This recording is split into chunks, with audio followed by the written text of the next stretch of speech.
might play Wonderwall like every time that I do a guitar stream. All right, but sure.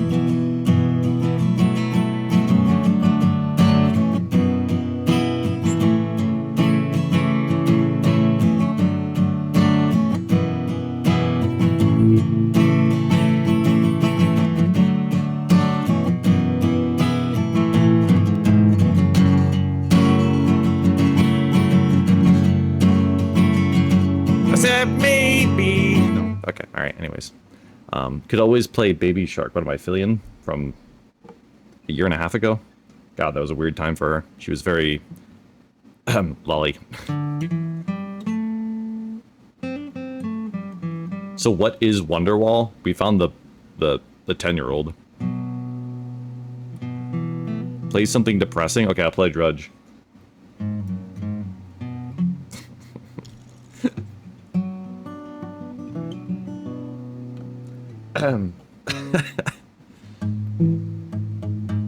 The hell? That was weird.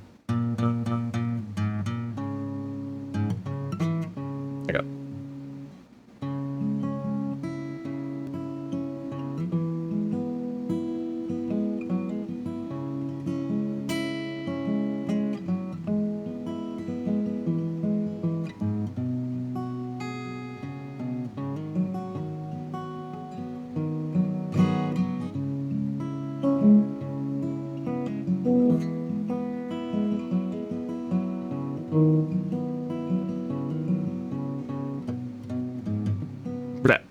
Okay, that was too sad. That was too depressing. Can you play ovulating metal or whatever that weird metal genre you found a few streams ago was? What was that called? Vestige probably remembers.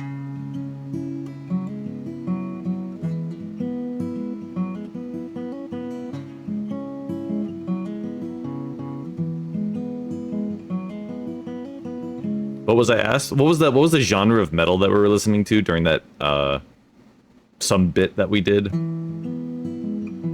Oh, when we pitted like thrash. Oh yeah, thrash metal. That was the bit that we were pitting the random guy that came into our chat and tried to push his malware from Itch.io or Gamer Jolt or whatever. I was never gonna play it, by the way. I was fucking with him the whole time. But I thought it would be a fun bit because you normally never do that with people.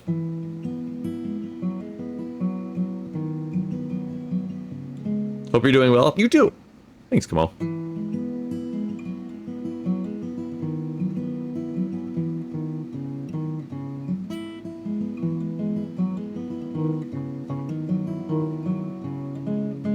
That stream was an insane fever dream. I can't remember what stream that was. Was that TOTK? And then that just happened during like the first 3 hours? That's typically what happens.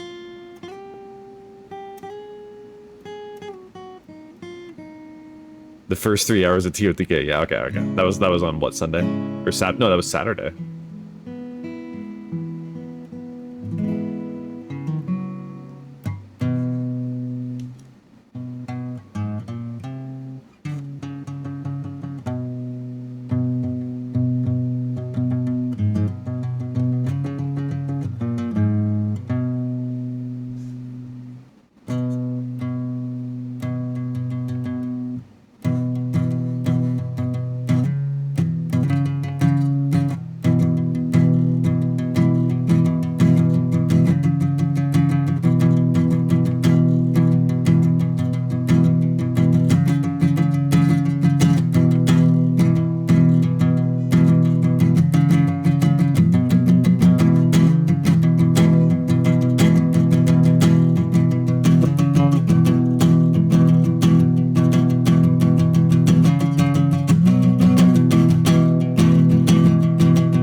The urge to learn guitar quickly returns. I sense an unplanned music store venture soon. I hate going to music stores because they're just like car salesmen. They want to get you in and out as quickly as possible. And I can only speak to that because I've never gone to a car salesman before, but I've been there and people told me that it was the same thing.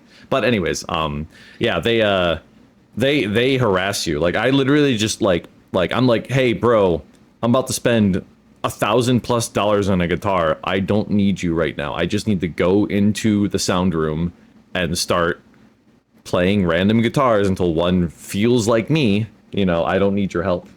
And but I mean, I don't know, that's their job, I guess. They're just sitting around all day otherwise. But yeah, I hate going to music stores because like they're constantly harassing them. Like, I just need peace and quiet so I can give you $1,300 and call it a day. Thank you.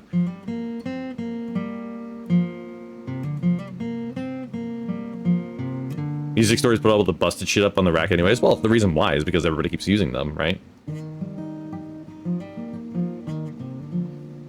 Mine was actually mail order. My guitar is mail order. Off eBay. I'm not joking. I bought this off eBay.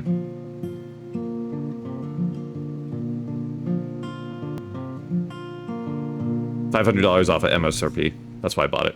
I was looking for it, and I didn't want to have to spend an extra $500 on it, so somebody finally, hey, as long as they packed it and survived it, all that matters. Yeah, don't order them violin, though. Those things don't fucking work ever. So get one used from someplace else? Well, yes and no.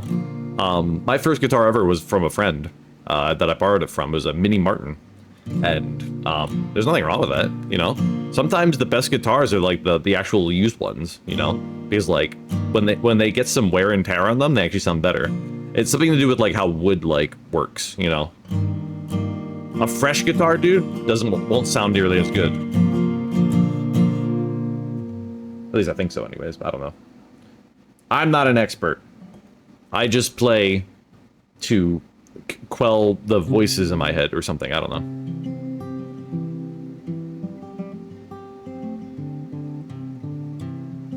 The wear breaks it in. Yeah, it's kind of like, oh, I was trying to come up with the metaphor of leather. Yeah, it's like leather. I was gonna say a good pair of jeans, but I don't wear jeans.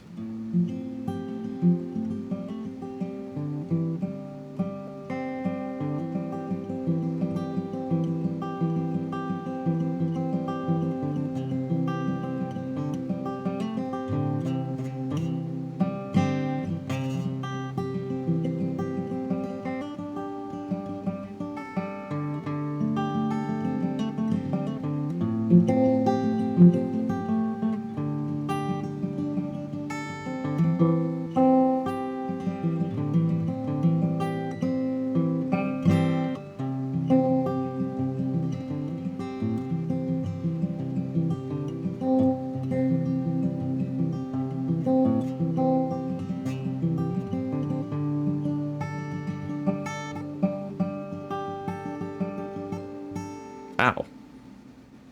The hell? That like stung me for some reason. Anyways, they even sell pre-distressed cars they call reliced. Reliced. I keep reading that like re-sliced. Like you have to slice a guitar to produce it. I never heard that phrase before.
I really should unfollow.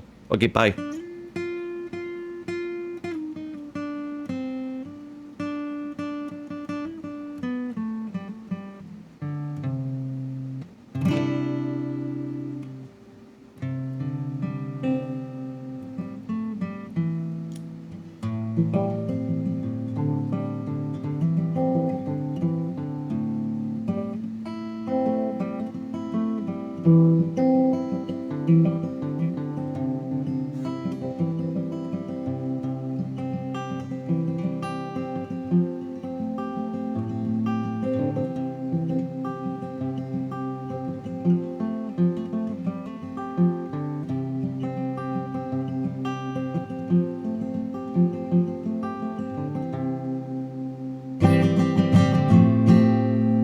So was work especially bad today? Yes. I I did I continued to work on the hardest design I've ever had to do front end wise. And nothing is hard front end wise if you're not doing animations unless you have professional integrity. If you have professional integrity, you want to produce something that is professional on the in the code side. And I could not do that with this. I tried my hardest and I realized that the design was so inconsistent, so bafflingly bizarre in seemingly how do you phrase this? It looked like it was duct taped together. In the sense that it kept trying to solve a problem every step of the way. I don't know how to describe it. I've never encountered a design like that before. I didn't know how to phrase it to the designer that it was a bad design without telling them to their face it was a bad design, but people already tell me that I'm way too cold. So I did it. And I fucking hate it. I hate myself for doing it. It looks so bad. It has so many compromises in it that will probably get railed during a QA by the design team that I cannot describe, and I'll probably just have to send it off to another developer. For reference, last week, I did 80 hours of work in 25 hours. This design was so bad, it took me twice as long as what it was scoped to be.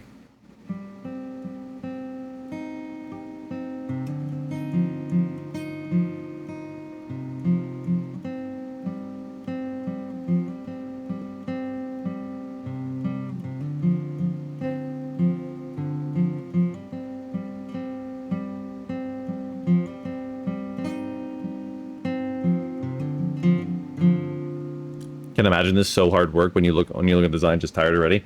Yeah, I literally am not having fun right now. I'm not having fun with it. I'm not learning from it. I'm working backwards, you know? And that just like your brain, especially when you're like when you have so much like professional integrity, your like brain just like says don't do this, and I'm like, okay, I have to like actually trudge through it. You know what I did? You know what I did? Something that I haven't done since college. I took a design that has a responsive, you know, like a mobile view, a desktop view, and a tablet view, and I constructed 3 different HTML partials around it, with 3 different CSS files around it. I haven't done that since college when that was the wrong thing to do. And that's how fucking baffling this design is. Everything that happens on desktop does not happen on tablet, does not happen on mobile. There is no consistency amongst any of them.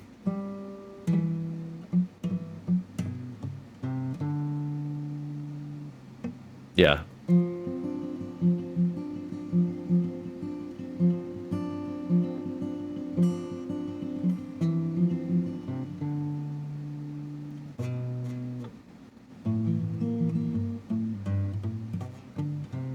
Why do you sound like you have to do 3 people's jobs because everyone else is dumb? That's literally my job. That is my job. My job is to do other people's jobs when they suck at their jobs. Being a CTO apparently seems to mean that whenever somebody else fucks up, you're expected to clean it up, and when you fuck up, everybody hates you and will rail you for it, which happens quite frequently, actually. I had somebody get frustrated at me at a meeting the other day because I couldn't understand what they were saying to me.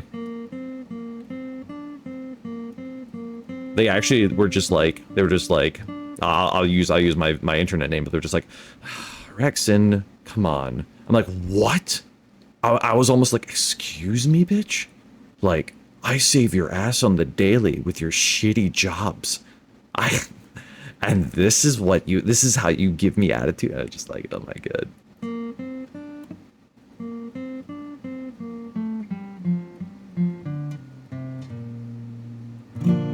That just sounds like the military. Then I'd fit in.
Ow.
Anyways. Yeah, we deal with the same stuff and it's disheartening. Yeah, there's nothing you can do about it. I mean, every company has people that you gotta carry. Mine just happens to be, well, mine's no different, but I am in a position where I end up getting stepped on like that a lot.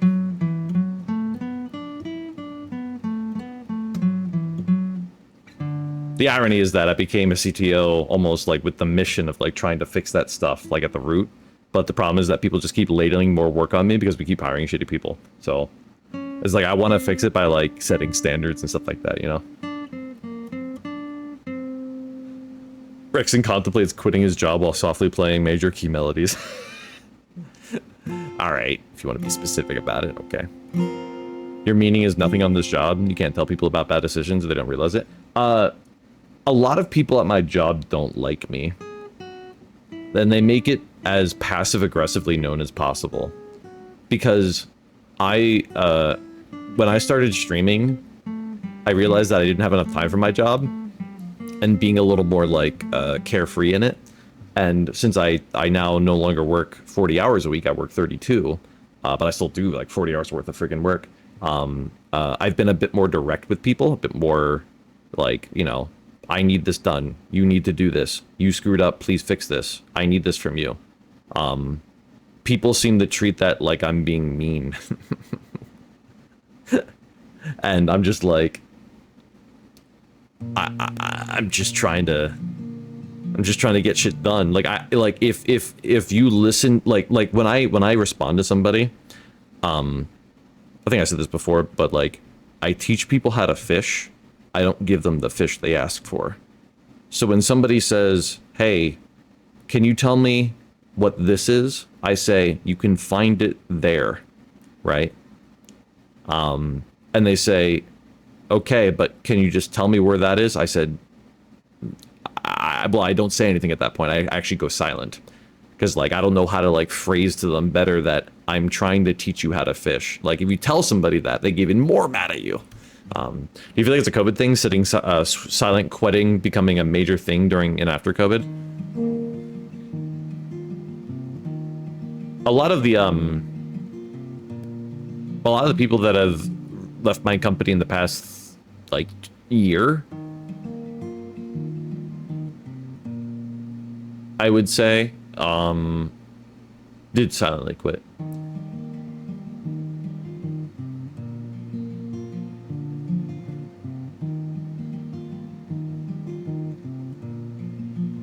If I'm like driving them to quit, so be it, but the only place they could go is like a big company that just kind of like they can fade into the darkness where they don't have to like do their part, you know, their share.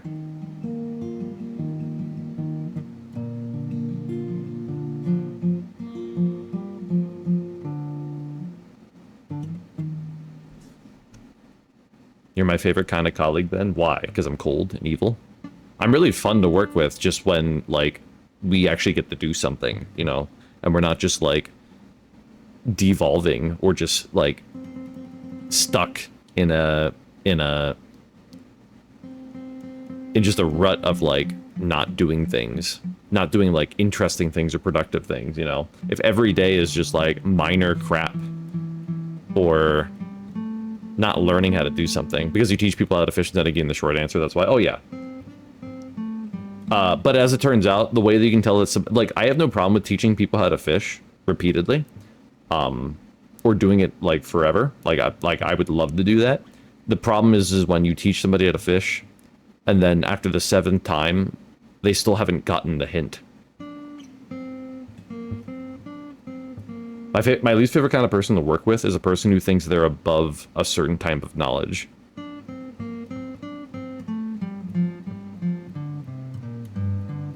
So like, for example, if I'm in a meeting with somebody and I start mentioning something tech related, right? They literally tune out. They just stop. Their brain just stops. And they don't, like, at that point, I'm like, why am I paying you? Why is my company paying you money? Like, you have an opportunity to go above and beyond, and you don't. Instead, you actually waste time by being on that meeting. That's like hours that could be spent from, like, that I could spend. When they ask for the fish, knowing how to fish is the worst. I wouldn't mind telling them for the fish. I wouldn't mind telling them the fish if I trusted in the idea that they knew where to find the fish, but they were asking me for convenience. But I'm thoroughly convinced that everybody that I meticulously only make sure to teach the people how to fish when I know they don't how to. Yeah. If a fellow developer asked me like, hey, you know, like, I know you have a huge predisposition towards this project. Can you tell me where to find this meticulous thing? I'll be like, yeah, sure. Like, it's right here and here, you know? But if they're like, hey, do you know how to do this? I'm like, let me Google that for you. And then, you know, it's funny. I have one coworker who's very curious every time that I solve one of their problems. Like they'll constantly come to me and be like, hey, like, I can't figure this out. I need you to look at it. And then I solve it in like 10 minutes. And 2 things happen. Number 1, I get told how much time they spent on it so far, which is like in the hours. And then number 2, they ask me afterwards, how did you find it? And again, I feel like I make people angry at me because I just respond, I Googled. And I'm like, how do I phrase that nicer? How do I phrase that in a way that's sort of like why am I trying to go easy on them, actually? You know, looking at it inversely is like, why am I trying my hardest to like be kind to you? I mean, well, I am being kind to you. I'm telling you the answer to your question. I'm not being mean. But I keep holding off on like giving people answers because I'm trying to find like a better answer that like makes them seem less stupid.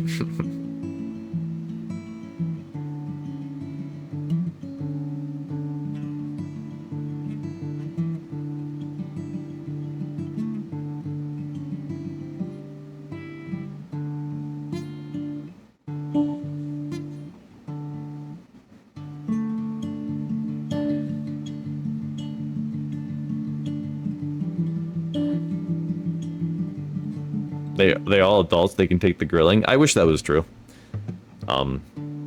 Just because you're an adult age doesn't mean that you have the well, the definition of having an adult's mentality seems to be interpretive nowadays.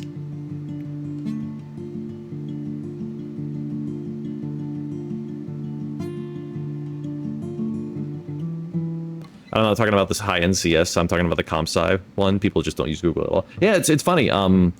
I debated straight out of college as to whether or not I might become a college professor one day. And after doing this job for a little bit now, I'm like, I would make a great professor, assuming that professors don't need any sort of educationally based degree. Like if I can just say, like in my resume as like a college professor, like, hey, I've been in the business, I feel like I would make the greatest professor for this, because I would actually tell people verbatim what it is, you know? I wouldn't dance around the subject. I wouldn't ask you wouldn't even buy a book. I would just teach you how to Google. I would teach you all the stuff that they don't teach you, basically.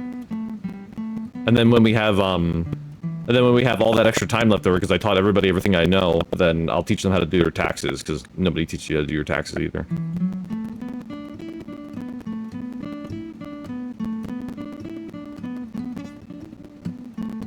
I think for private schools, you don't need certain degrees. Yeah, it's hard to tell. I actually don't know. I feel like some of the professors that I had were like not professional teachers, and sometimes good, sometimes terrible thing. Sometimes they have no idea what the fuck they were doing, but sometimes they were outsourced. I didn't go to school. I went to school.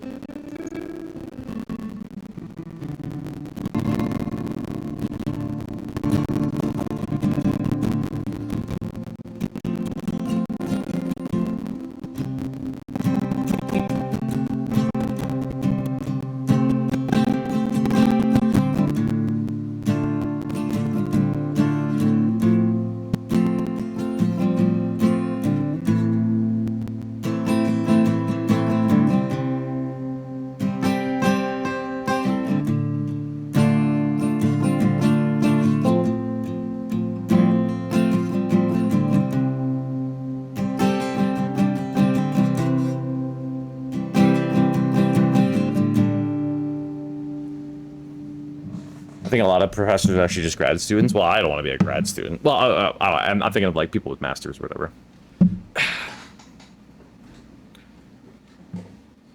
Oh.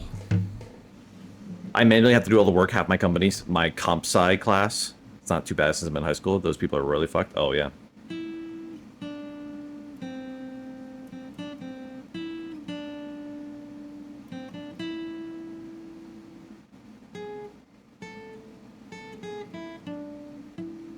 Fuck, I forgot what the second part of that is.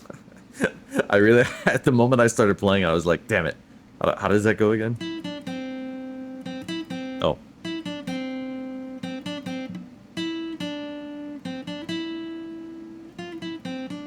Nah, I forget. Do you think there's any value in doing like a forum? It's kind of unrelated, but Disguise Coast gained his popularity from doing a Hearthstone analysis, and I do see a lot of CS people in VTubing space. Like a forum, like, In the TED Talk kind of way, or you mean like a forum like the internet forum kind of way?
VTubers teaching CS, that would be amazing. Is that what you were thinking about? Yeah, go watch who's that person that somebody introduced us to recently? Oh, Shindigs. Go check out Shindigs. They seem really smart. I wouldn't watch Pirate Software for coding though. Pirate Software seems to open his like his VS code and then doesn't do anything because he's a popular streamer and he can't exactly code in front of 14,000 people. He kind of just opens like the same JSON file repeatedly from his game, which will never come out because, well, that game will make him a fraction of what he makes now.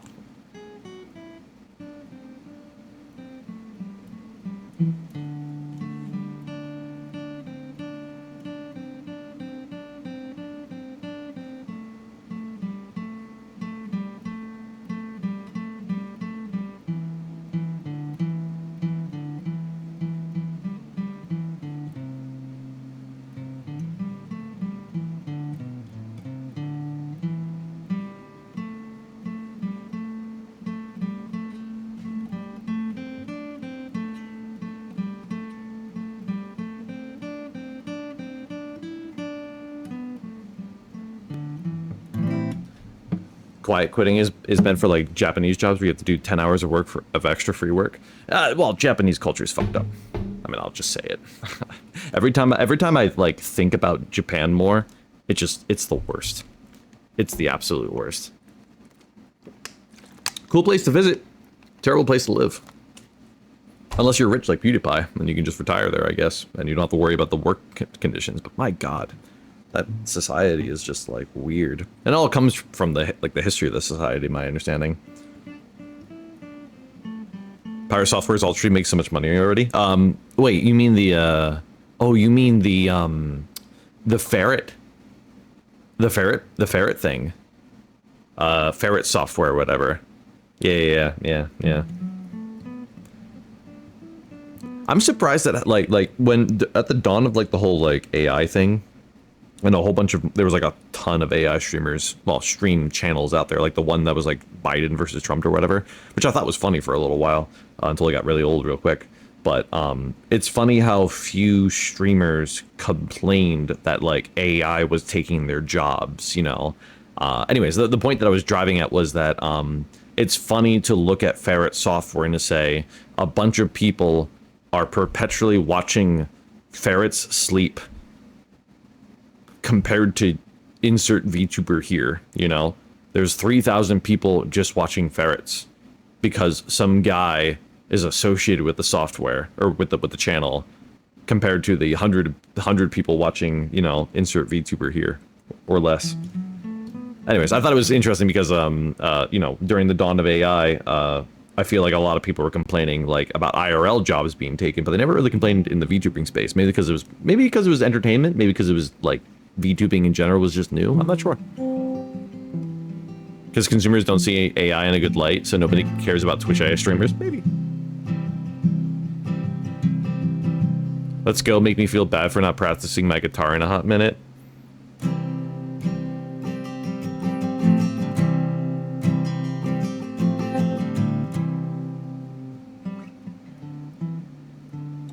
You know, Sai. I mean, never mind. I was gonna say we could jam sometime, and then I realized that you just like Coom because me and you.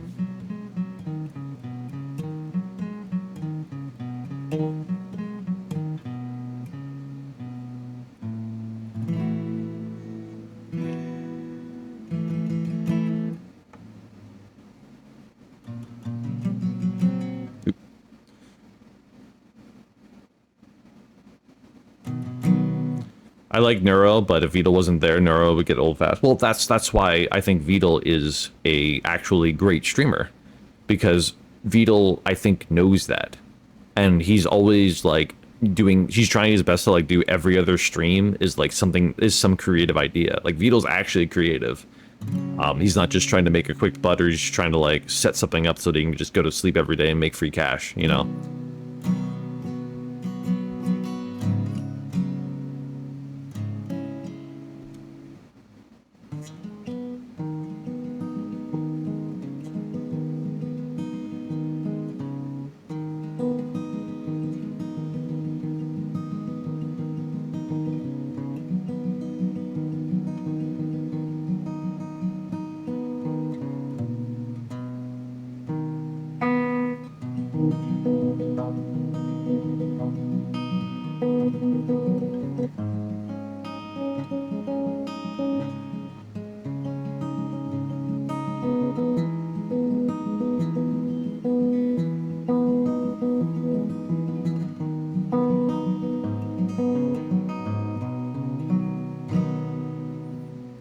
It's funny, my fingers have peeling calluses on them because the last time that we did a guitar stream. And my fingers were like, okay, I think it's time to rebuild. Oh god, you're playing guitar again. So I literally picked the worst time to play guitar.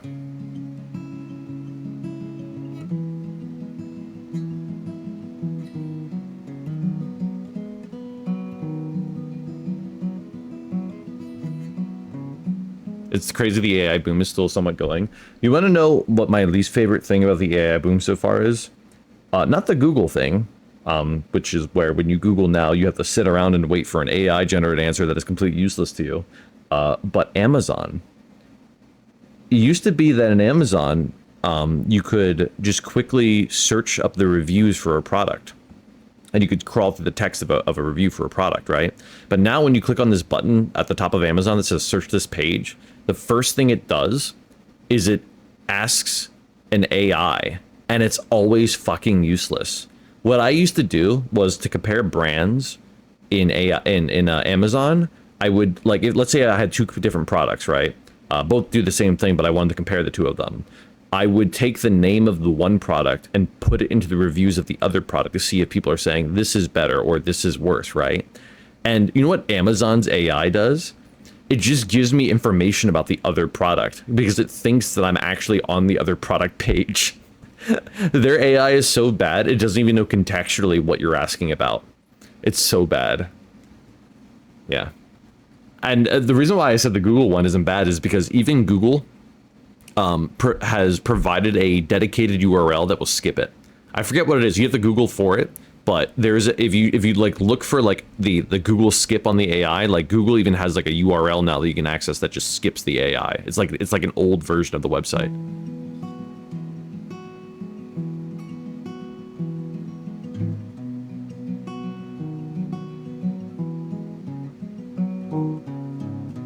Did you hear how AI is now failing because there are AIs just scraping other AI gibberish?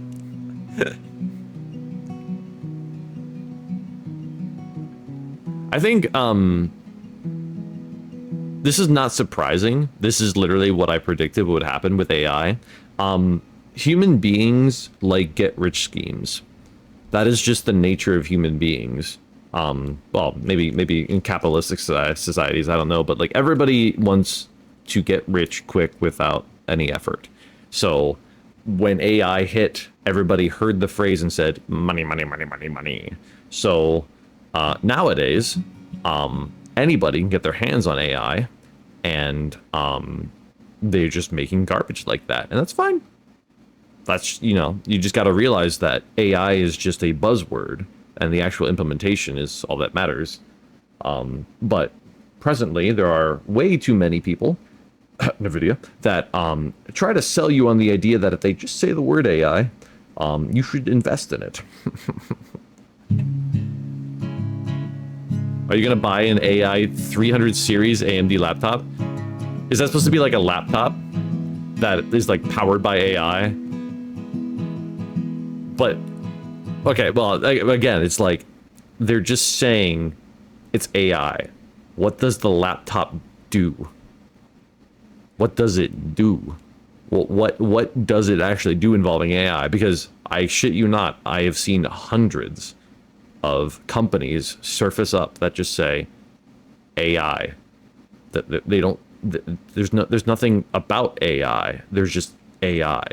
They just, yeah, exactly like what Foxtrot just said. AI shower. Like, people will walk up to you and sell you an AI shower, and you'll just be like, shut up and take my money. You won't ask a single question about how does it AI. Yeah, AI is just a buzzword now, sadly. Don't get me wrong, it's still booming. Like, I think like ChatGPT is an example of what happened when AI went in a good direction, right? It exploded. Like, ChatGPT was a good implementation of the concept behind AI. Well, ChatGPT is now a little bit of a meme, and we're now all collectively waiting for the next AI implementation, you know? The truth is that a lot of things that are, yeah, like Mags just said, like AI powered are shit, because you're constraining the AI, right? You're saying to the AI, hey, like, operate within this very small context, you know? Let's say you integrate with like AI with I don't know, Photoshop or video editing software like DaVinci, you know? Like, what are you actually doing with that AI? There's nothing artificial intelligent about it. You're literally just saying like, hey, clean up this background for me. But those pieces of software aren't going to include like a prompt or like some sort of like voice input where you say that. That's, to me, what AI is.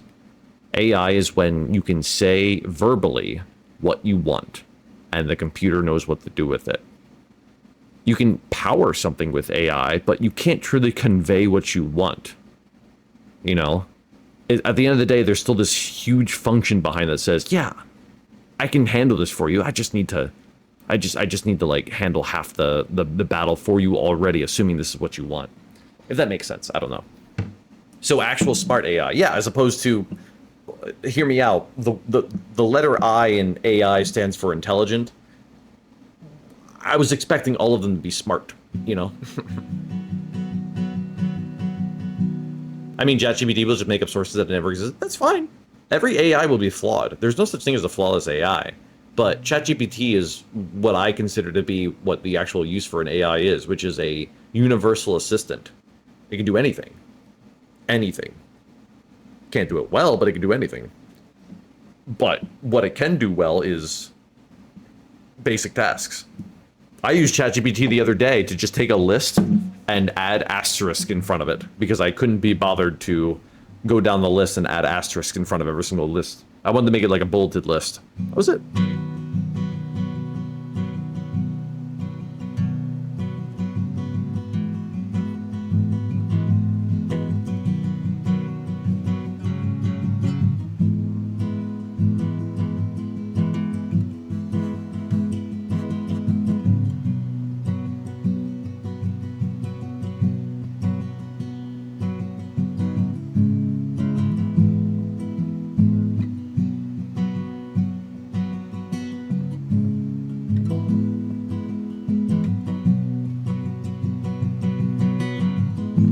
Like asking ChatGPT to make a text file into CSV. Exactly. So like, use AI to do rudimentary tasks. Don't ask if you ask AI to do something that you cannot, the AI can't do it, because you cannot convey properly to the AI what it needs to do. You know what I mean? So AI, to me, at the moment, is to replace your rudimentary tasks, which is what I thought the whole point of AI was supposed to be initially. The whole point of AI was to like deprecate like menial tasks and jobs that like were useless to people and just like prevented their own personal growth. So that way they could pursue like more educational activities, more enlightening things to do.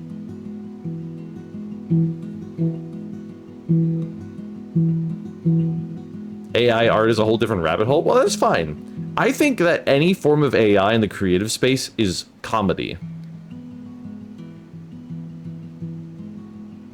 I think it should be comedy. I should say. If you do anything else, like if you use AI to like let's say you're painting and you're like using AI to like, oh, paint me a background so that I can layer on top of it. Well, that background wasn't you, and as a result, your style, your personal like touch, will feel conflicting with it. There's a reason why everybody under the sun right now is so easily can deduce what AI art is versus non-AI art, because it always feels so uncanny. It doesn't look like it has one cohesive style. It has either way too much detail or too little detail, or just it's inconsistent.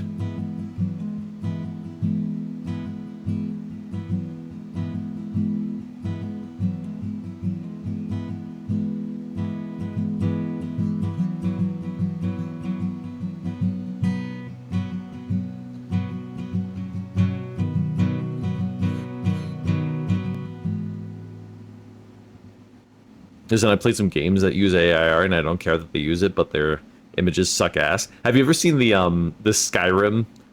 There's like I remember Kraken did it, but like there was a Skyrim mod that basically just like replaced all the Skyrim dialogue and like skyboxes and like art with like AI generated stuff, and it literally looked like something straight out of like Picasso.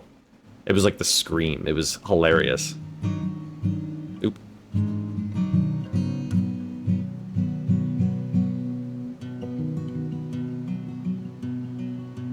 Yeah, it was just psychedelic. If AI does end up taking over, I think there will be still people that will pay a premium for the real thing. I don't think AI art will ever take over. Like, it's not art at that point. Human beings will evolve to the point where if we are starting to construct art to satisfy like corporate goals, then we should remove the art entirely. You know what I mean? Because it makes people feel nothing at that point. Because we know inherently, like we're gonna like have a new generation of humans that just like know entirely that that's AI. So what's the point of having it? You know what I mean?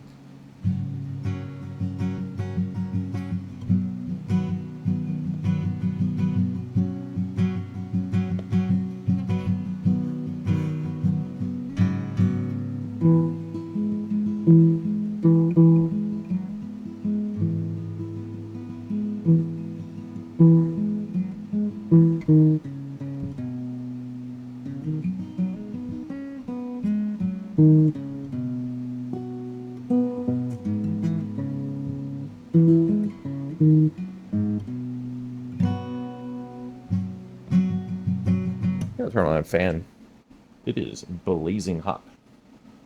I'm pulling that one up to a 10. Fire the whole art team and feed all the previous works in the AI to make something. I wish. I'm kidding. I don't think the creative space can ever be replaced by AI art. But what we're doing instead, like what like the sort of trend is right now, is that we are no Windows AC. I actually have it on, but it's on its lowest setting because I couldn't tell if the guitar was going to come or it was going to come through the mic because it was blasting so high, because I need to turn off like noise cancellation so the guitar comes through, I'm assuming you can't hear it right now. If you can hear it, then I might as well just blast it. Oh, but what I was saying was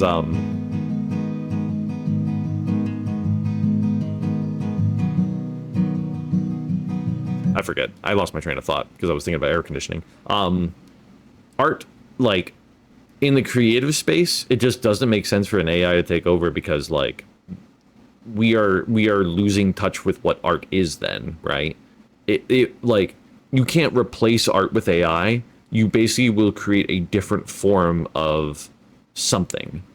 Like so I'll call it a different form of art, but like a different form of like of creation that is used exclusively for presentation purposes but is not known as art, you know? If that makes sense. Like if you're using AI to produce art, what are you producing it for? Entertainment?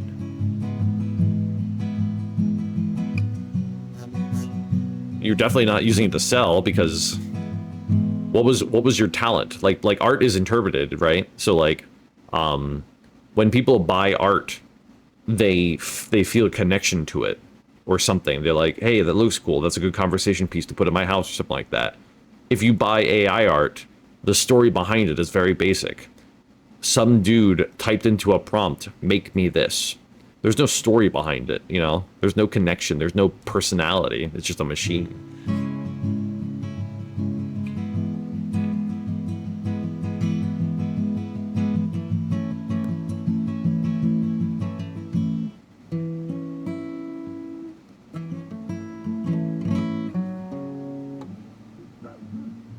That was six up there. Oop.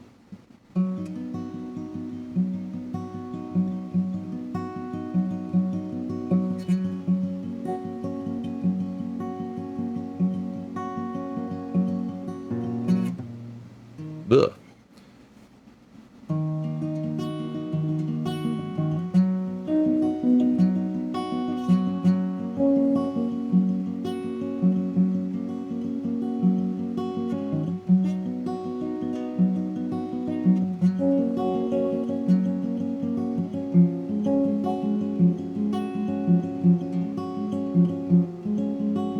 What does that sound like? It sounds like let me go. I don't wanna be your hero. I just wanna be your good friend. Something like that. I forget what the song is called, but for some reason that beat sounded like that.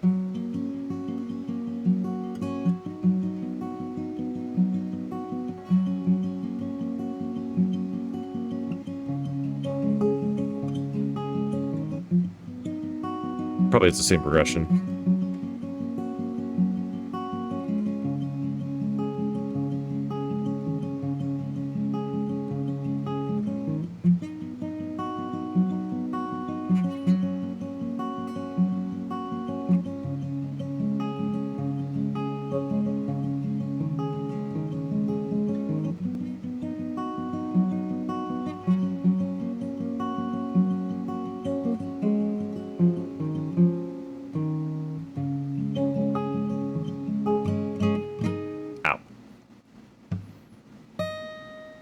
You guys have so much conversation around AI, and here I was trying to avoid work. I'm kidding.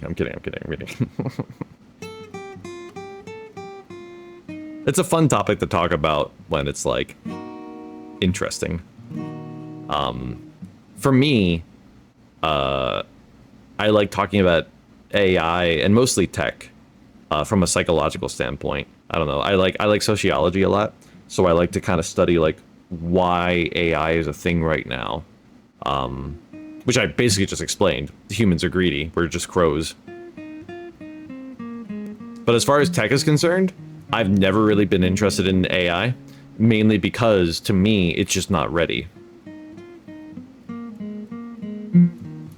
Like to replace things, to like, you know, change society, you know. It's just not there yet.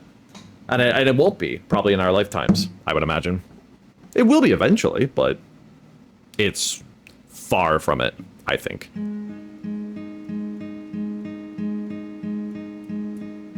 Wait. If I lay here, if I just lay here. That's probably as simple as that song goes. I do think AI as video game NPCs in the near future could be amazing. Well, have you played Suck Up, Sai?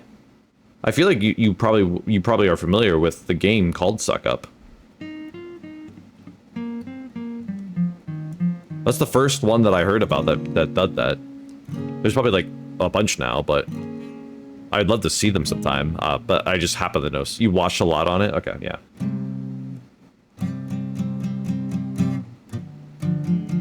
I like that, but again, like Suck Up is a comedy game, right? And that's to me what AI can produce, comedy, you know? It's that, or like the only other application that I could think of for AI would to solve the Starfield issue. Like Starfield promised people like, you know, infinite replayability, like endless worlds to explore and stuff like that. But Starfield stopped short of it. They didn't use AI to generate everything.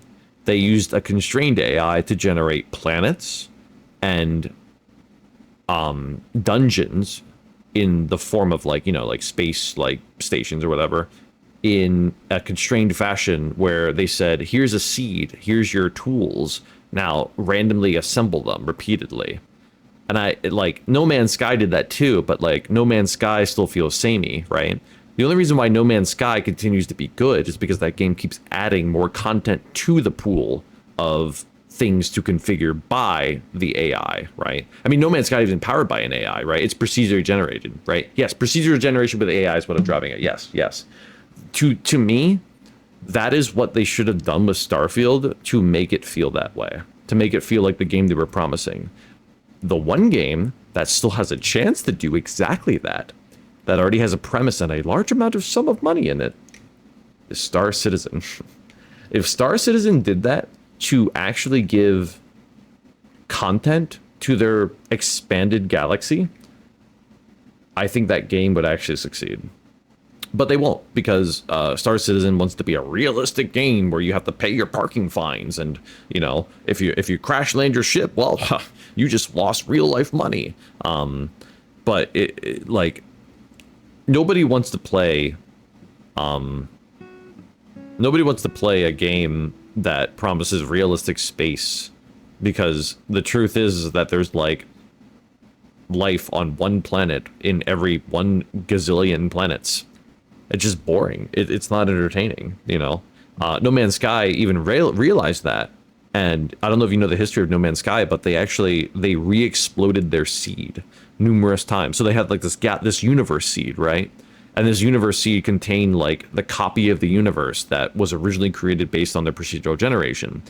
Well, initial feedback for the game basically said, yeah, everything sucks. All the worlds are uninteresting. So what they did was they basically re-exploded the universe. Specifically, they re-exploded everything that wasn't discovered yet. If something was already discovered, they kept it in the seed as like permanent, which is a pretty cool technical feat. But they re-exploded the universe to have a lot more flora, a lot more life, because they realized that nobody wants a realistic space world. They want a world where every single, like, you know, it's like Star Trek. Every single world is like full of some interesting life force or you know, greenery or something like that, you know?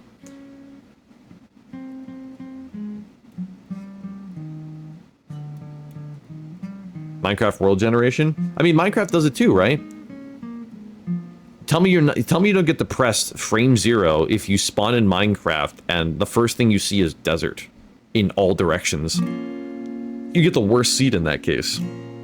Well, unless you're a speedrunner, at which point apparently that's the best seed.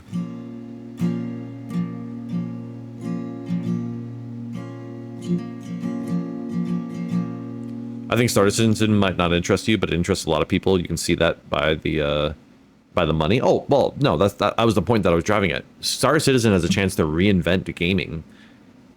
I mean, the last time that you heard somebody try to do that was Cyberpunk. And we all know how that ended, or continues to end. Star Citizen has the opportunity to make something special, and they don't. And what was the one game from Ubisoft that will never come out? Beyond Good and Evil 2. It looks like Star Citizen, but with less money. And yet it's trying to look like Star Citizen, which is just proves that the game's never going to come out, or it's not going to be nearly what was promised, you know. Unless again it was powered by by AI. You know, I'm gonna lean back. Let me know if the guitar still comes in clearly. I'm gonna finger pick.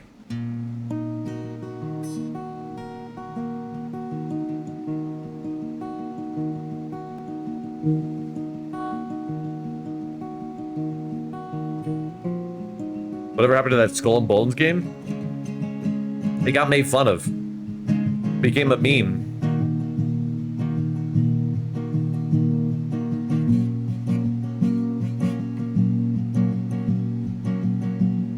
Welcome to today's society for games. I almost felt bad for Destiny 2. Because I saw a news article the other day that said, well, somebody beat the Destiny 2 raid. Now nobody has anything to do with anything more. You know, nobody has anything to do anymore.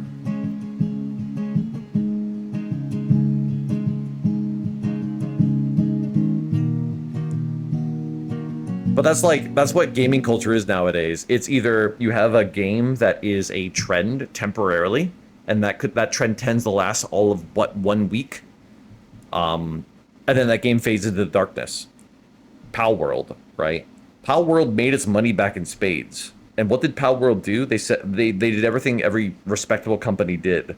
They said, okay, we got to ramp up our hardware, we got to start hiring more people. And then people ditched Pal World because we live in a trendy society where ADHD kicks in after the first week. And now Pal World just hired a bunch of people who just lost their jobs because there was no money to be made anymore. But a bunch of CTOs just made a whole lot of money. And now they get to move on to their next attempt at viral marketing. Everything is viral now. I hate it. Everything is a get-rich-quick scheme. Streaming has kind of shortened the lifespan of games. I agree.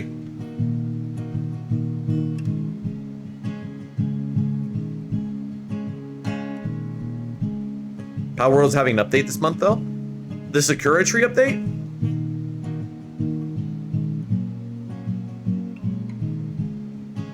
I thought that already came out because I thought I saw a streamer who was sponsored to play it. Maybe they played the beta or something. You introduced me to Legendary Tales and I'm so fucking ADHD. I can't actually explore it all, even though I love it. That's interesting to know because usually I get overwhelmed by games like that.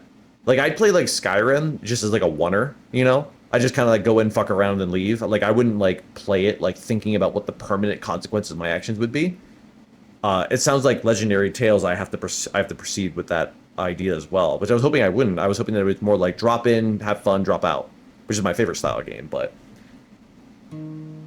usually they have a dedicated fan base after the hype dies. Yeah, but what I'm saying is that like every game wants to be the next Minecraft. Every game wants to be the next League of Legends. Every game wants to be the next Counter-Strike, right? But you'll notice something. Those games do happen. But those games are all made by the same, like, 4 companies. Every time Riot Games makes a new game, you feel a social mandation to play it because everybody else is playing it, and it feeds itself. Every time Blizzard releases a new game, everybody feels an obligation to play it, and it makes a lot of money. It's all big corpo games now. I don't know. And then Lethal Company comes out. Everybody felt an obligation to play it. But then people just stopped playing it because something from a big corpo came out. Even though nothing changed about Lethal. Nothing changed about Lethal. Lethal's still out there. It's only gotten better because it had new patches, new monsters. It's got a fucking vehicle in it now. And nobody plays it. And I'm just baffled by that because I think that Lethal is one of the greatest games out there. It's been such a hot minute since I've seen a game so good at horror comedy. Content warning came out, and how long did content warning last?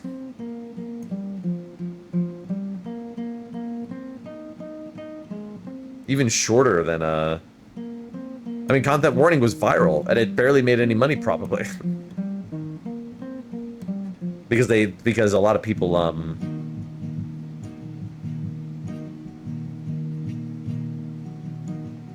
But that killed Lethal? Oh, I don't think Lethal died to content warning. I think Lethal died before content warning came out. Content warning didn't have a good loop. Oh yeah. But that is a tab G game in a nutshell, right? or whatever that, well, what's that company? Landfall. Landfall makes throwaway games. That's what they do.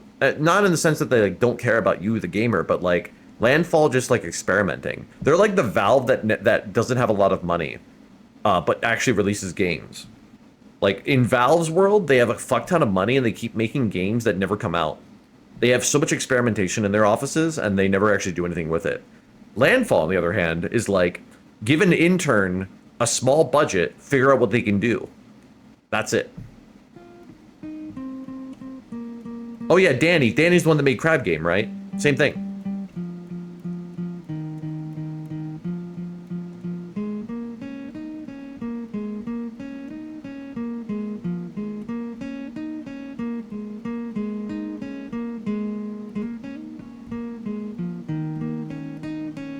So you're saying Landfall makes games to put in the landfill? No, I'm not going for the pun. I actually really respect what Landfall does. Landfall kind of proves that you can make like it's all about the gameplay. You know, you don't need good graphics, and adding physics jank actually just makes a game even more funny. Like Landfall always makes funny games ultimately, but the humor comes from the sort of like loose structure of the game. You know. It's just those type of games where you do the same thing over and over again until it gets boring after a couple days. Well, welcome to every game. I mean, again, going back to AI, you'd have to make a game that like perpetually reinvents itself, right? But then you have games like, you know, you could be watching Valorant or Counter-Strike or Overwatch. It's the same thing every single time, and I don't find that interesting to me. I don't know, even though it's PvP. I think Phasmo hurts Lethal's longevity because they have a good progression system in place. I actually prefer a game like Lethal over Phasmo. The problem with Phasmo is, I don't like you can't just dive into a game and start from frame zero, especially knowing that in today's world, like updates are everything, you know, to keep it fresh. In Lethal, it's like you're always starting fresh and everything is right there in front of you. You don't have to go to a hard level in Lethal to experience all of Lethal. In Phasmo, you have to work your way from the bottom to the top, and like, you know, once you're at the top, you don't really need to do anything in the bottom anymore. No, Lethal's just like horizontal, you know. Lethal's just like, here's every enemy ever. Like, be creative about every single time that you're going in, you know. We got to play Lethal in VR. I think I saw some footage of it and I didn't like what I saw, because Lethal is very low fidelity, and I can be like, I'm very good in VR except when the graphics are very bad. When the graphics are very bad, there's a lot of aliasing. For some reason, for me in VR, I just can't deal with it. So I'm not sure if I enjoy Lethal in VR. I'd have to try it to see, but I heard it's easy to set up.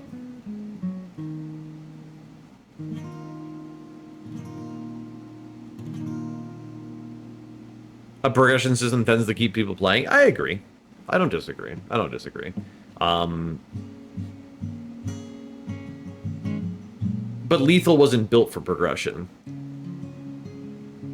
And I wouldn't change a damn thing about Lethal.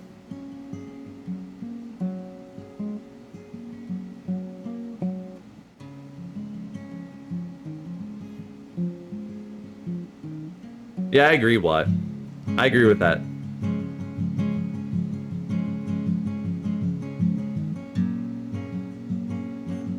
Those are rare. Those games are extremely rare.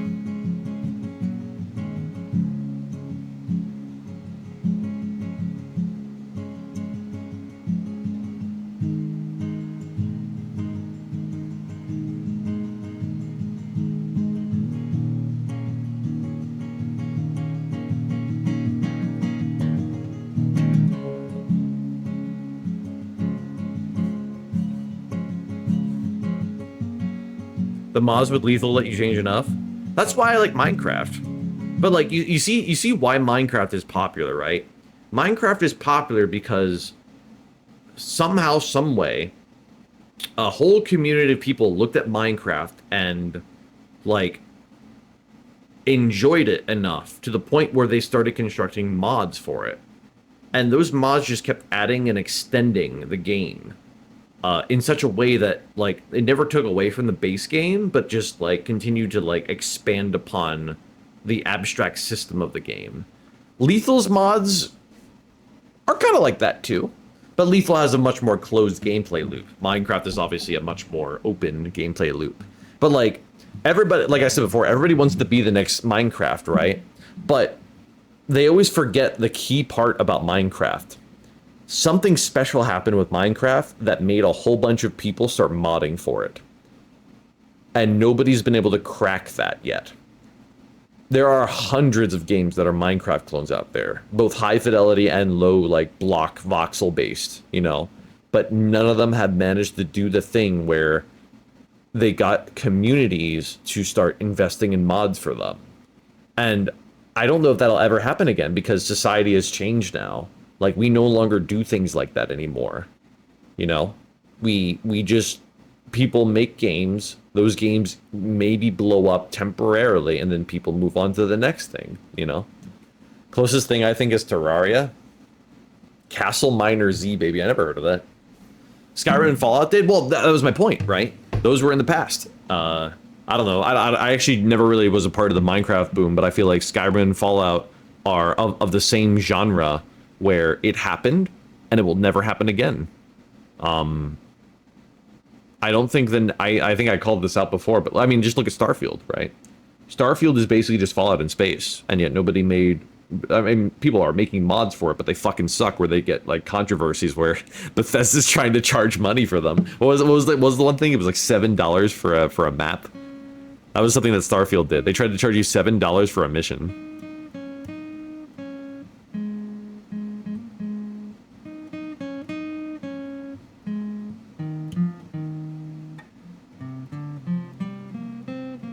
Valve needs a new Gmod. Well, Gmod isn't Valve, but all Gmod is just a layer on top of the source engine.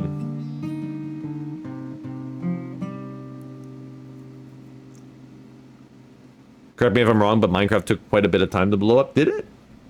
I mean, the concept of blow up doesn't mean that anything could take any amount of time, right? I mean, Minecraft could just, yeah, Minecraft could have been around for 9 years and then suddenly something happened that triggered it.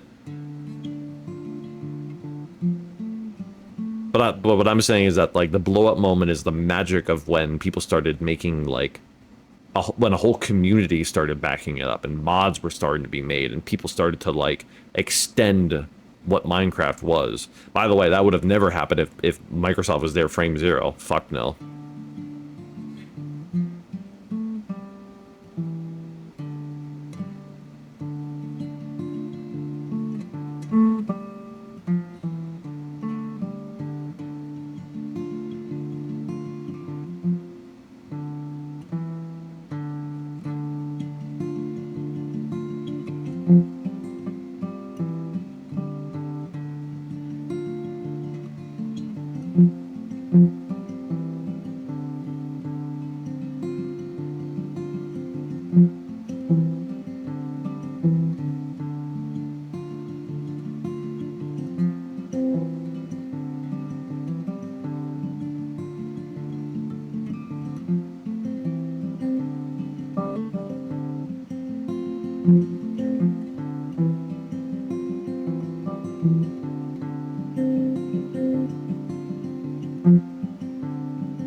Forgot what I was playing earlier, and I was really enjoying that beat, and then I totally forgot it. Anyways, Mr. Mobius says there's not mush you could do.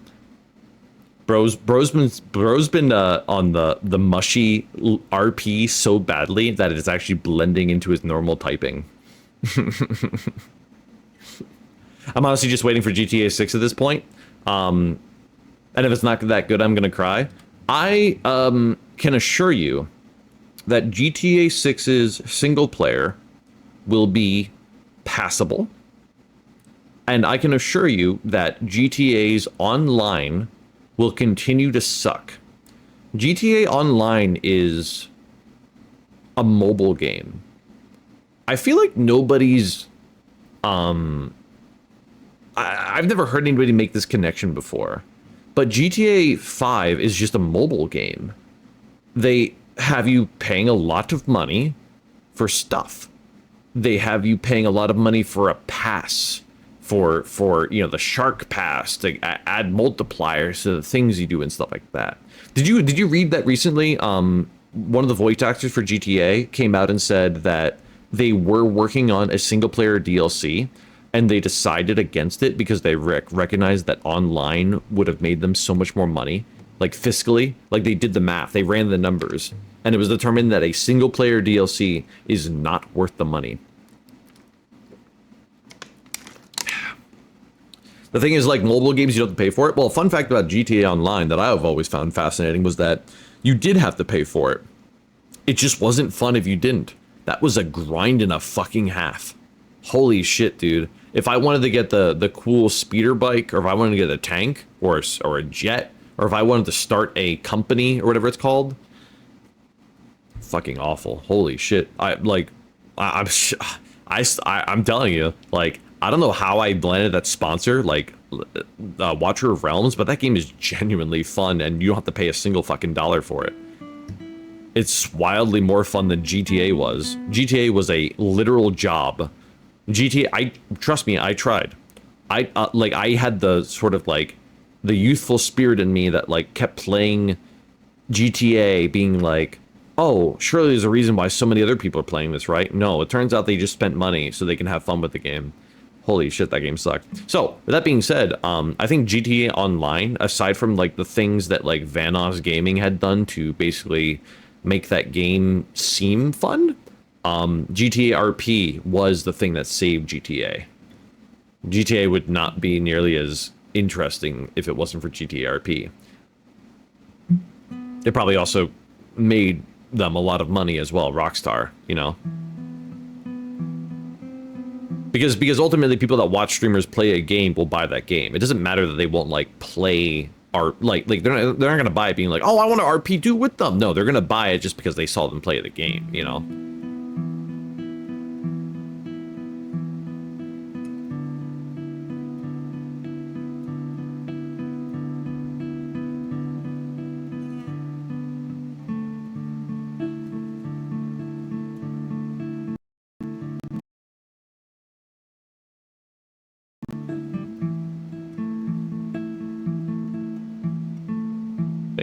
I think I got the rhythm back. It was like no,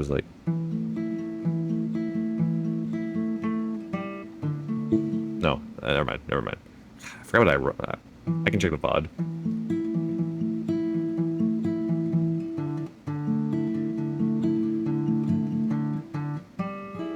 I don't remember anymore. Whatever. I just like make weird like rhythms, and then I'm like, oh god, that sounded really good, and then I'm like, wait, I forgot what I did already. Then I end up playing it like 6 months later. I consume GTA RP troll videos like crack.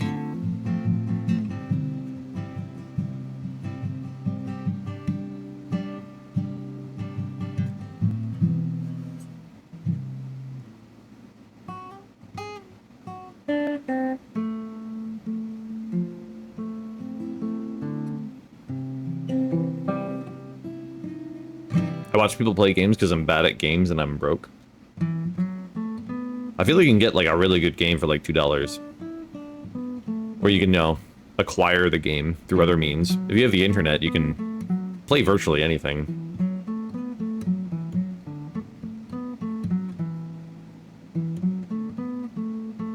Or if you have like $10, you could probably like... What, do we still have gaming cloud services anymore? I actually have no idea. Ever since Google Cloud died, I actually don't know what we have anymore.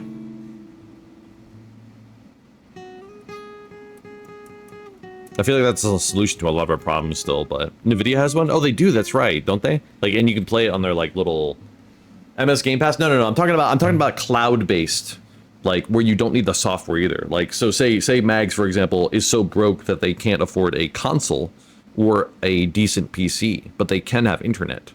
Game Pass is cloud? It is? Oh, what do you pay it on? What do you play it on? Not on PC. On you, so you still have to buy an Xbox. I'm assuming, right?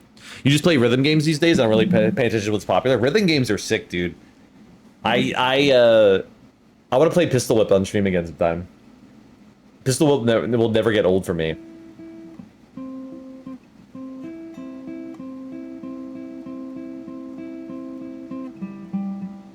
Didn't Amazon have one? They still do. They still do. If you have Twitch Prime, they keep advertising. It's called Luna, I think, right? Twitch keeps advertising it indirectly on their Prime thing, and it's called Luna. And nobody fucking uses it. If you haven't heard of it before, that's how bad Amazon is at marketing it. Amazon's just fucking awful at that. That's what happens to the big companies, dude.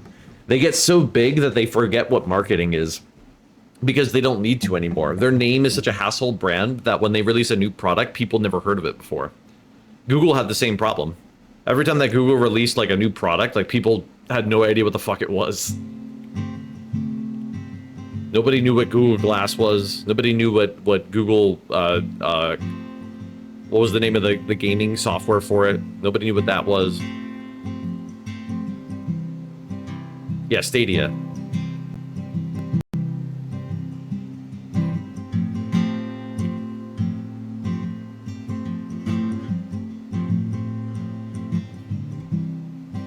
Drive was peak Google.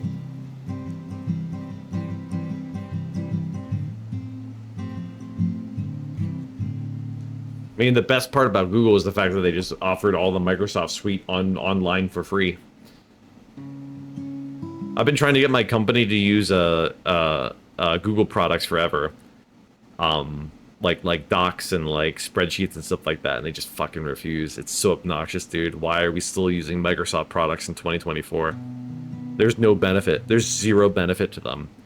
And if you say, oh, but it integrates with OneDrive and SharePoint, die. Just keel over and die. I pray that somebody just writes your death note right now. Holy shit. OneDrive and SharePoint are some of the worst products I've ever seen in my life.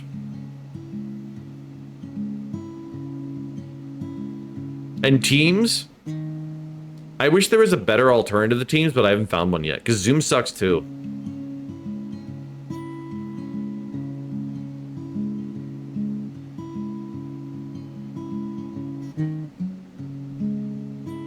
Discord? I have tried to conceive of a company friendly way of using Discord, and I still can't fathom it, because to me Discord could release Discord for Business. This is like my $1 million idea of the day. Discord for Business, where it's just like it has like enterprise like level, like, you know, concepts like inviting people to groups and stuff like that, you know? Like, why haven't they done that yet? It's unbelievable that they haven't made Discord for Business yet, because Discord is just insanely good as software goes, as simple as like, it's easy. And it has a web browser version, which is just even better. Literally the biggest struggle that we have using a communication software, for especially when we're dealing with clients, right? Like, because, you know, at the end of the day, like, we're always dealing with clients in some regard, and hosting internal meetings as well, is that people can't fucking handle installing a program on their PC anymore. So cut that out.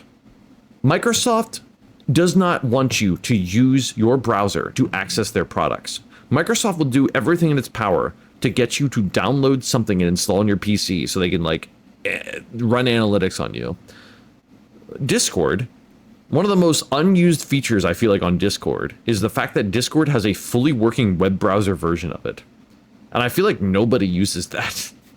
And it's so good. And you just, all you do is you just send somebody a link and then they click on it and then boom, your browser would like to use your microphone. Boom. It's unbelievable how well it works, and you get all the frills and benefits from it. You get all that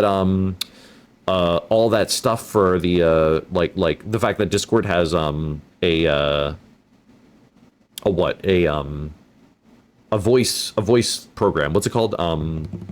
Crisp. You get the benefits of crisp, so everybody actually sounds decent. You don't have to deal with everybody's shitty, stupid fucking... Oh my god. The amount of people that I work with to this day that still use their laptop microphones. Just use crisp, dude. Crisp is insanely good. Did you know that you could, you can actually use crisp yourself? Like, you can install crisp to your PC, but crisp is pretty greedy. They actually, they charge you per word, and you get like 1,000 words per day. It's ridiculous. Anyways, the better solution instead of crisp is just to use the NVIDIA solution. Or use the one that actually came with SteelSeries. SteelSeries Sonar. It's free, and it gives you like free access to like AI noise reduction and stuff like that. It's really slick. NVIDIA has a better version, but only it's exclusive to the NVIDIA card users. Yeah, Sonar is really good free software. You can hate SteelSeries products, but Sonar is just good. It's free AI background removal, and it just improves your microphone. Chris fucks up my mic, like the background noise is gone, but it makes my Elgato sound like an HTC. It's weird.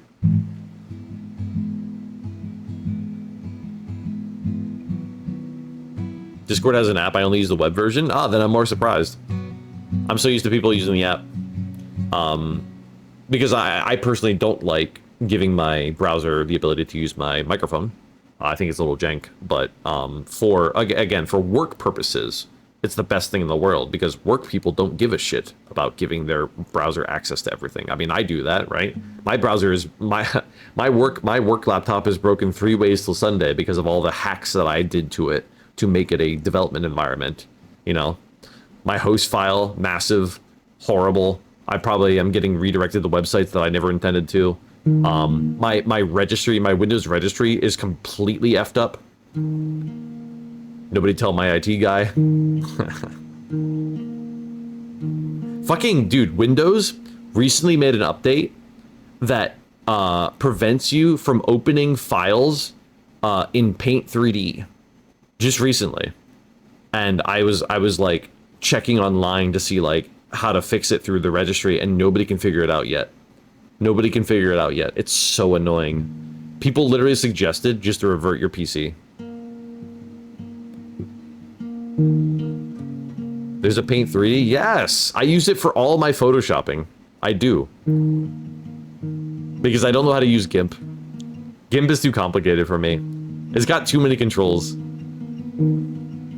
I used to have Photoshop, but only for work. And Photoshop was still easy to use. Paint 3D is unironically good. You know what I recently learned in Paint 3D? The 3D part of Paint 3D.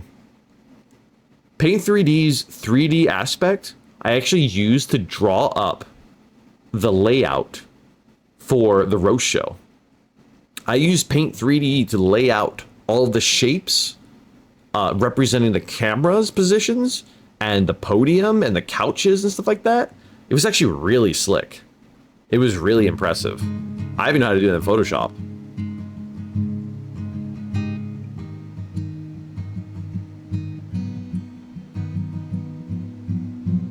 GIMP is so much easier than Photoshop. I can't figure out GIMP. GIMP seems to have a lot of like terminology in it, like photo-based like tools in it that I'll never need to use, and I can't like make it simpler.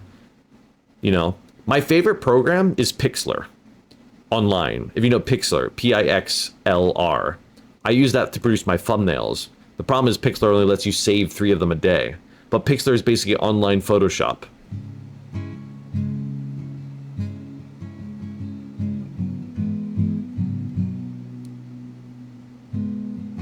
Really, Pixlr? Yeah.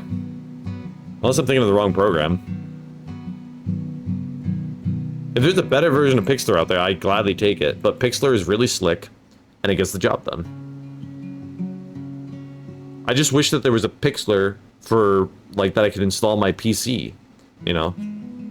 The closest thing is Photoshop. That layer-based, like, software, you know?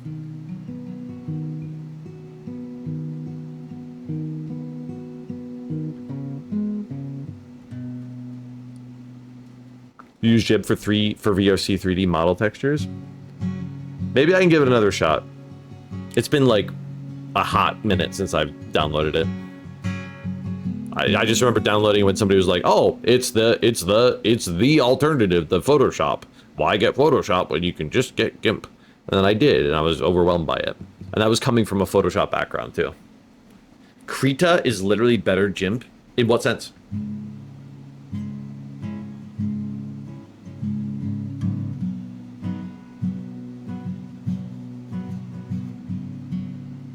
You can fix the Paint 3D problem by downloading an earlier version of it. The way I read it was that you have to download an earlier version of it from the Windows Store, and you had to download an earlier version of the Windows Store to get it. And in order to get an earlier version of the Windows Store, you had to get an earlier version of Windows. That was too much effort.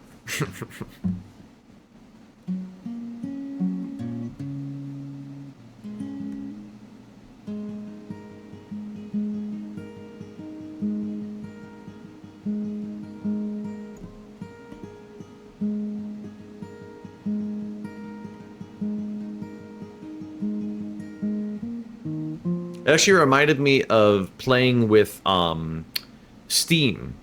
Steam is extremely hard to get old versions from Steam.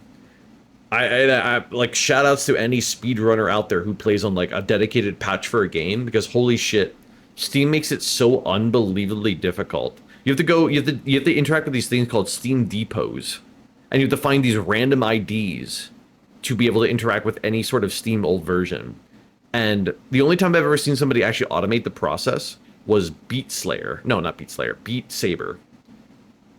Beat Saber, the community behind Beat Saber, the modding community, created a whole program dedicated to installing older versions of Beat Saber with mods packs. So that way all the mods were guaranteed to work with that version of Beat Saber, you know. But if you ever tried to DIY it, you'd be in for a hell of a ride, because you have to like console every single thing interacting with the Steam DB. It's fucking awful.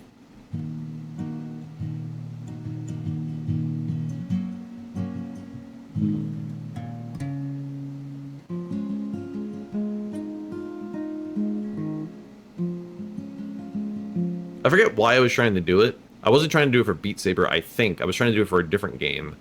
But ultimately, like, that game, like, broke a save file or something like that, and I was trying to get back to that save file.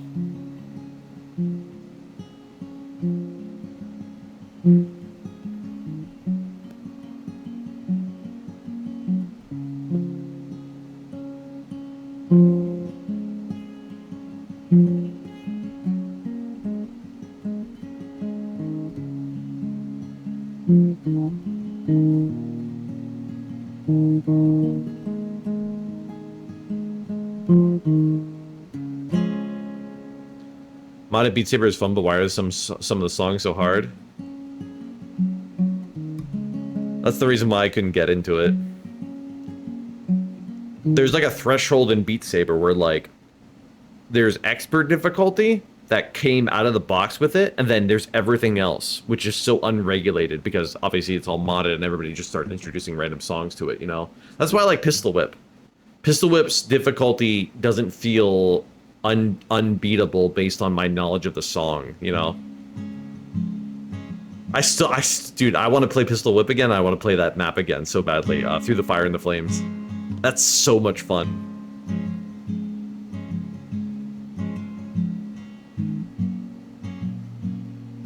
There's a separate song difficulty ranking for modded, but the thing is, like, it's unregulated, right? So what you define as being expert is actually like expert plus plus plus plus plus plus plus plus plus. You know what I mean?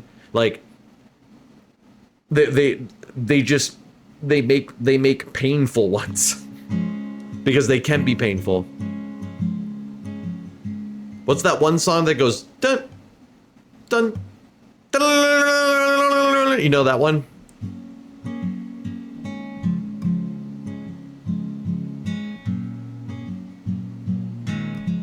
Yeah, Rush. Yeah, Rush. You knew exactly what I was talking about when I said it, but yeah. The moment I say the dun, you know it's Rush. It's like when I go dun it. You know what I'm talking about, Megalovania. Dun dun dun.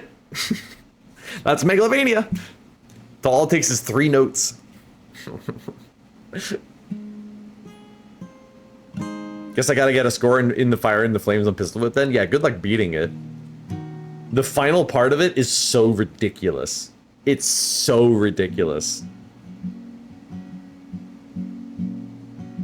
The airship part. But it's really fun. It's just like, it's actually a really good map. Like, it was made to be hard, but it's just really good. I was surprised. I was shocked, actually. It was by far the best custom map, I would say. Beyond some of the more creative ones, which, shockingly, some of the developers for them came into our chat that day when we were streaming it. That was kind of funny. And they were like, "Hey, play my other map." I'm like, maybe later, you know? Like, I'm not trying to cater to you on my stream. Like, you came into my party. Like, I didn't come to your party. Oh, that was funny.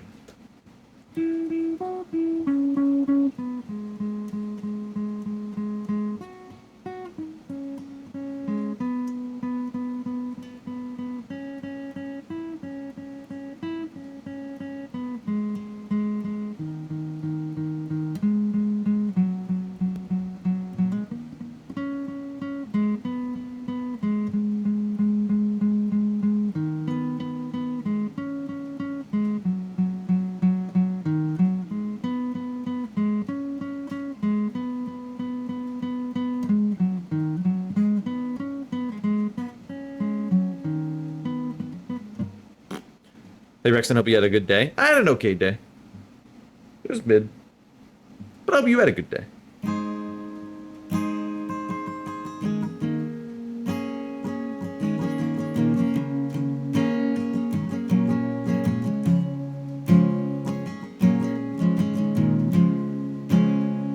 You've made a pistol whip before? It's not good? It's not good in the sense that you made it, or is it not good in the sense that the editor sucks? Because I saw some people do some creative shit with the editor. I was actually surprised.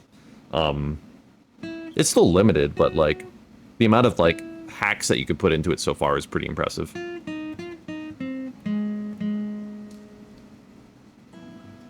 Ow, did you hear that? I cracked real hard.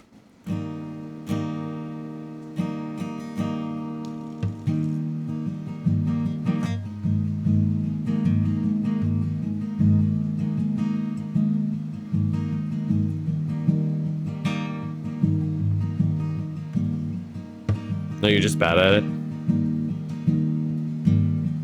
If I had a song that I wanted to play to it,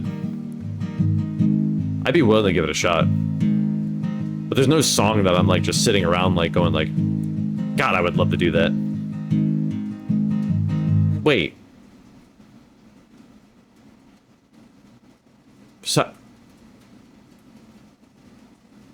Syvox, did you make that map? Did you make that map? Did I play your map? Maybe IDK? I played the map of the talent show. Did you make the talent show map? I played that live on stream. And I didn't know who made it. But it wasn't under... I'm pretty sure it wasn't under your name. It was under somebody's name, but it wasn't your name. And it had like a piss yellow. It had like a piss yellow like aesthetic.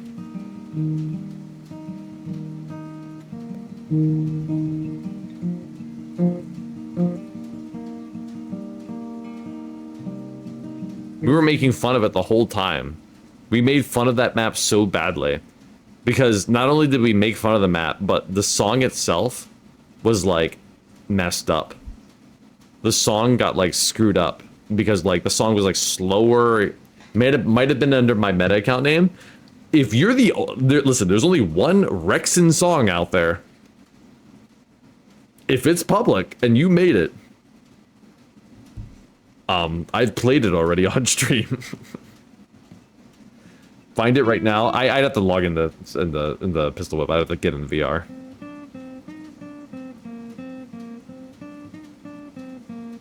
Only one? Then yeah, that was me. Well, there you go, guys. I had no idea that Cyfox made it. And he might even told me that he made it in the past, or that he was working on it.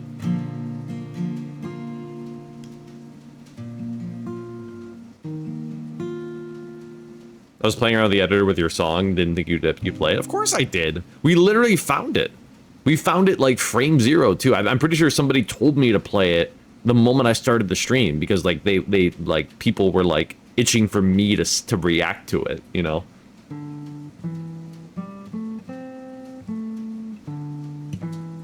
There's actually not that many songs out for it, at least at the time that we played it last. There was like about 22 pages about worth of content, and each page had what, like about 6 songs on it.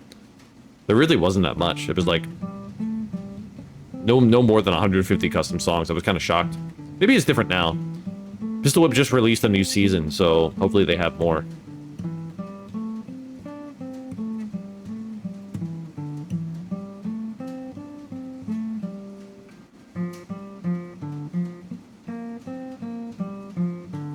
If the song didn't have Fillion commentary, then it was me. Oh, you, yeah, then that was, yeah, that's, I mean, it had to be. I mean, like, I don't think there's any more proof needed. I'm pretty sure it was you. Because you sent me the version you recorded beforehand. Oh, that's how you got, okay. I thought, okay. Well, that's why I hated that version then. That's why I hated that version. I didn't know how, I don't remember what that version sounded like until I heard it in that thing again. And I was like, did somebody modify this? It sounds awful. Turns out it was the non-live take. And I fucking hated it. After the talent show, for anybody who doesn't know, after the talent show, I kept trying to record the song so that I could like make like a dedicated song for it. And it just didn't sound good every single time that I did it. For some reason, the live take went better. Something about the adrenaline of doing it made it sound so much better. Why didn't you just record it? Because obviously, every single time I do a diss track, it sounds best when it's not recorded. That's it. That's all it takes.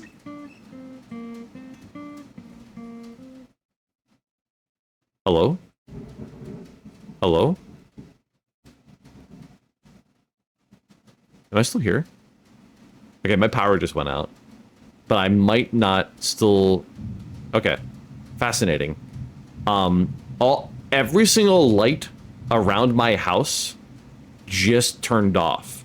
Except for my PC. Which is very bizarre. Everything turned off. I don't have a UPS. I shit you not. Every single thing in my room went dark.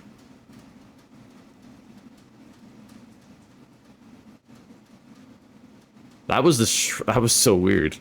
I've never seen that before.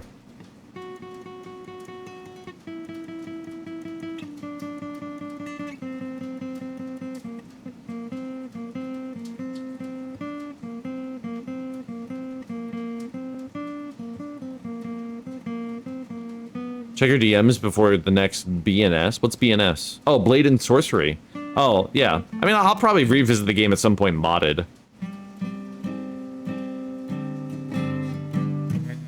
But that'll be a hot minute, probably. Take your phone, go flip a breaker. Well, there's no need anymore. All the lights came back on. You're cutting in and out, but we can still hear you. Oh, then maybe that was it. Maybe the internet, like, stuttered or something.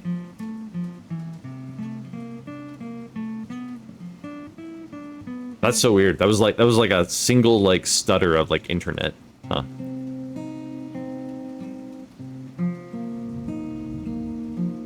UPS is the way to go. Well, it wouldn't save the stream. I mean, if the internet goes down, the internet goes down, right? You can't stop that. Rekson is haunted. I have been told that the place that I live in is haunted. Yes.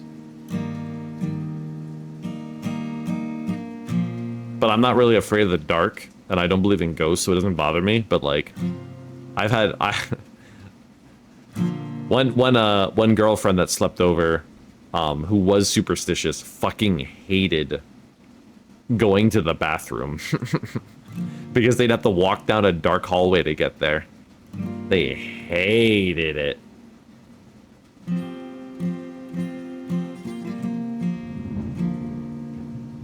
Power outages don't always take down internet, just the modem and the router if they're not on a UPS power. Oh, so you're saying that you should pipe your modem and your router through UPS so that the internet continues to go through. I see. So I need 2 UPSs because my modem is not anywhere near my PC.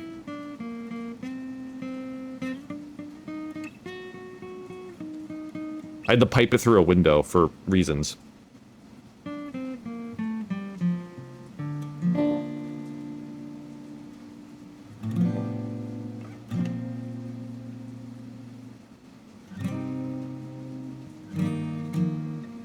Yeah, I know, it doesn't need to have, like, 1,000 volts to it. I know. I'm still gonna be frugal about it, alright? But you're right, I don't have to be.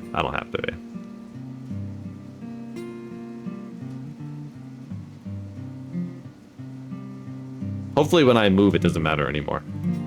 And I can just continue to be the frugal person I am. And not have to listen to you guys constantly tell me to spend like $200 on something. Says the guy that just spent $800 on gloves. I'm frugal, you're cheap as fuck. No! I am a sensible consumer. I'm extremely low maintenance.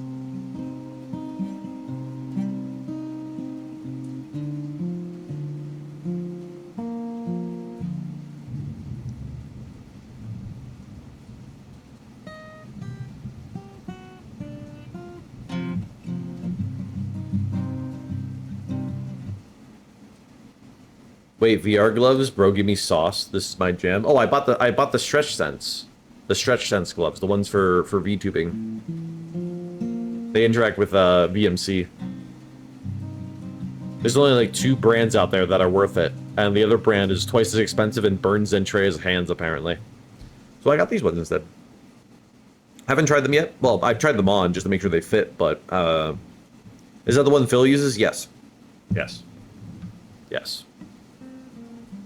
You're gonna get that treadmill for VRing? No. The reason why the treadmill sucks is that it doesn't work. You're like suspended in the air. You feel like you have a wedgie at all times, and if you do anything more than the world's slowest walk, you're going to keel over and die. Did you see that Disney tried to make a better version of it? Disney tried to make a treadmill that is like the size of like a large room, and it's not even a treadmill technically. It's like, well, it is a treadmill, but it's just like, I don't know, it's just cool looking, but it's just an experiment. And I heard that it just won't work very well. At least not right now, it won't. It still has the same problem. You can walk faster than the treadmill will recognize.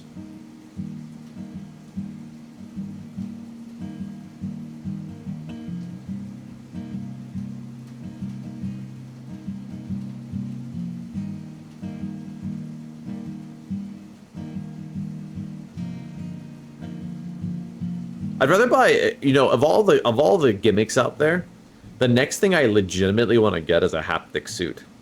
Which I know sounds really ironic because, like, I'm not Fillion, but, like, she hasn't done a haptic suit yet, and I think a haptic suit would actually be fun. And they're not that expensive. They come in a lot of flavors. A lot of flavors, the haptic suits. There's, like, hundreds of them out there. And the price point of them is basically around the Jesus. The price point of them is about the amount of like sensors in them. Do they come in strawberry? What is a haptic suit? A haptic suit is like when you wear a vest and like let's say you get attacked in the game. The haptic suit, like, you know, it doesn't shock you, but it like vibrates to like give you that sort of, you know, it's the phrase haptics, right? Haptic feedback.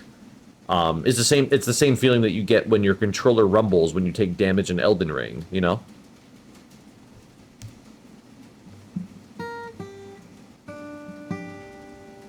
Haptic suits are really nice.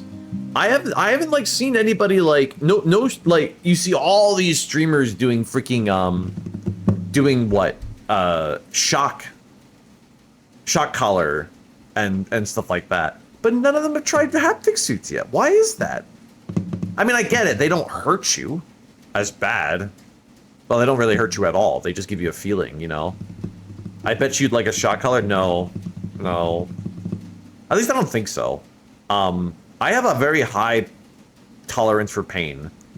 So I suspect that if I got shocked, I'd have to pull a VTuber and like overact to it for content if I did it.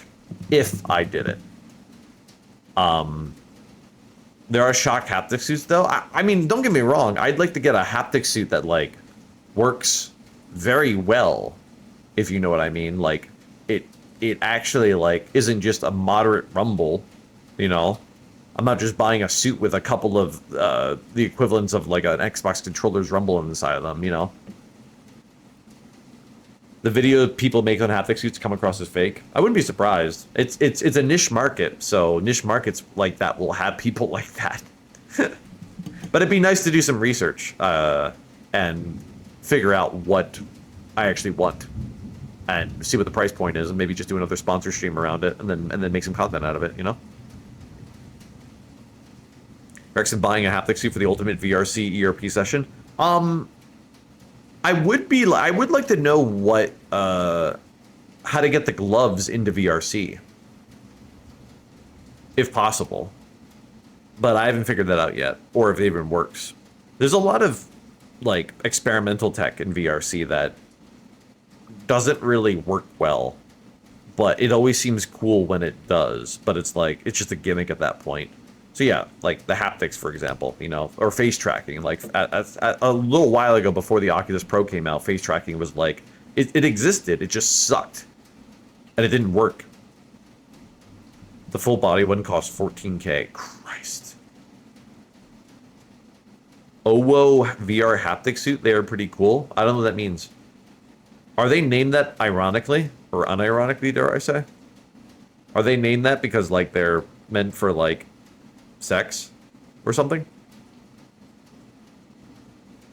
Very ironic. Trust. The brand is OWO, which is why I'm concerned that the brand is named OWO. They use electrostimulant. Oh. Huh. But that's not like... Oh, it's for pain, not touch. Okay, I see. Now, don't get me wrong. I mean, like, if you wanted to get a haptic suit for, like, stream, you would want it to do something more than just rumble, I guess. It's like that weird, like, line. You have to figure out, like, how much do you want to emulate, you know? I want to play a VR game where I emulate what it feels like to get shot. Well, of course I can't emulate what it feels like to get shot exactly, but it's for being stabbed or shot in VR. Okay, well, I mean, I am not a masochist, but I'm saying that sounds pretty cool. All right? That sounds kind of cool, actually, because you, shut up. No, what I'm saying is that, like, imagine, no, you listen, think about it, all right? Stop. Think about it for a moment, all right? Hear me out. When you know the pain might happen. So here's the difference. Here's the difference between this and a shock collar stream by your standard VTuber, all right? Your standard shock collar VTuber knows the shock will happen. The haptic suit, while you're playing a game, means that you, the player, feel more aligned with your character. And so you will spend the game being fearful for your life, or spend the game being a little less dilly-dally, like, you know, VTuber-esque. And instead, you'll play the game with a bit more caution and a bit more realism, and I like that. I think that would be kind of cool. I think it would still make good entertainment, as long as you, the audience, kind of accept it for what that is, you know? You'll start it'll start to click with you and you get that vibe immediately. That's what I think is kind of cool. So like it's cool, like okay, so I'm just picturing in my head right now. Imagine, if you will, Blade and Sorcery. I'm in a tense sword fight with some guy, and I stab the guy in the face, but not before he plunges his shiv into my chest, and I actually feel it. And so I actually walk away from that fight like actually like battered and bruised feeling, you know? I like that. I like that concept. That sounds really cool, you know? Just hire a Foley artist to watch a screen and hit stab you.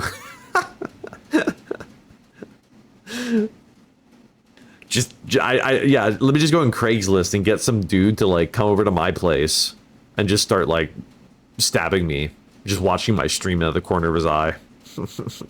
I just start hearing like footsteps. I'm like, no, wait. That's like a shot collar stream. That's like a shot collar stream where the guy fucking where you like know the shock is about to come, you know? That's what I actually don't like about shock collar streams, because like you know the shock is gonna come, so it's kind of boring in that regard. It's not a surprise, you know? I like the idea of like wearing the haptic suit because like it's a surprise to you because you tried your best to avoid it, you know? Someday the Sword Art Art Online VR will happen. Nah, I doubt it. I doubt it. Closest thing would be like freaking Neuralink or whatever it's called. Oh, Cyvox sent me the suit.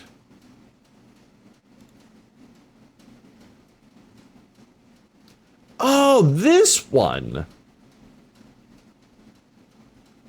It actually looks like the suit that you wear in freaking Bone Lab. It's kind of interesting.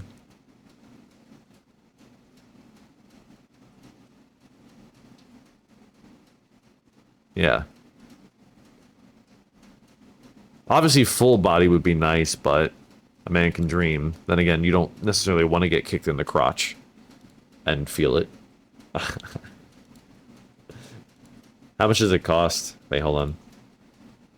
Sorry, I'm not in streaming mode. I'm holding a guitar in one hand.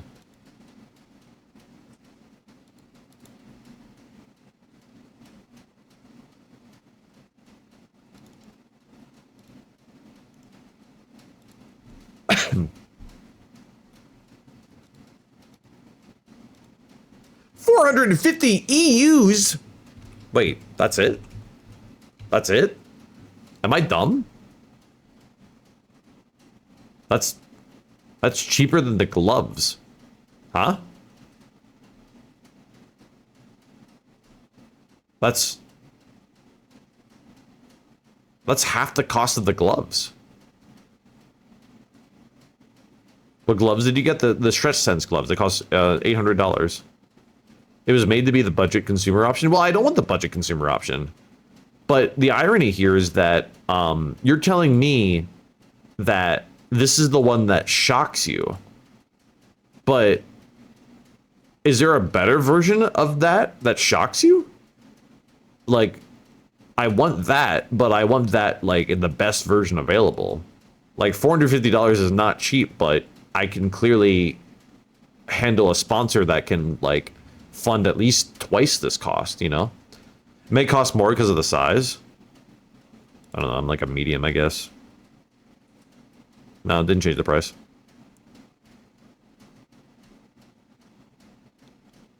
See you what? Have a good night. Do they have different? Their website's really slow, by the way. Fucking actually slow. What the hell? Oh, here we go. This.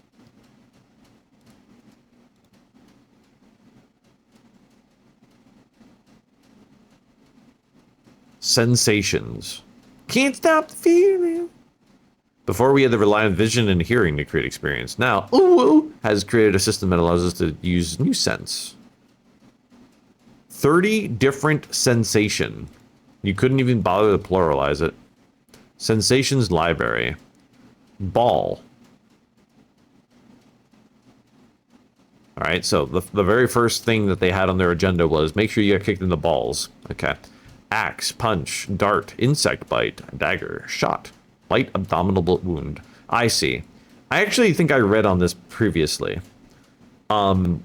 Basically what this list is a list of so basically what they're saying is that when you don this suit, there are 30 different feelings that you can feel.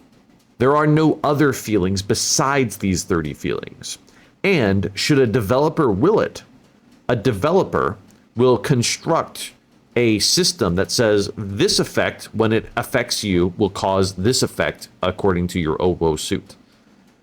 That's it. So I kind of don't like it. I mean, granted, you know, beggars can't be choosers, and obviously I'm asking for the world here, but I was hoping for a suit that had a bit more free form, like, feeling. Like, when they say light abdominal wound, my concern is that it's going to be in the same place in your body every single time. It's going to be in your side or something. So when a dude walks up to me in Blade and Sorcery and stabs me in the shoulder, light abdominal wound, because it was the closest thing. You know what I mean? And it's like my brain is going to say something else. So, yeah. It'd be kind of cool if they made a suit that was a bit more, well, what I'm asking for makes no sense because it just doesn't make any sense from a construction standpoint. People construct these suits to have sensors placed in specific parts. There's no suit that is entirely a sensor. You know what I mean? It's not the entire suit is one big sensor that can all vibrate everywhere. That's like you literally wearing a suit that is comprised, like the entire suit is electronic. You know what I mean? But yeah, this isn't the case here. With that being said, this is the closest thing, and it's still cool. Don't get me wrong. Anyways, I think I remember reading on this because either this company or a company similar to this was advertising their suit to go with the Assassin's Creed VR game. The Assassin's Creed VR game was promoting a themed suit that you could wear with it, a haptic suit.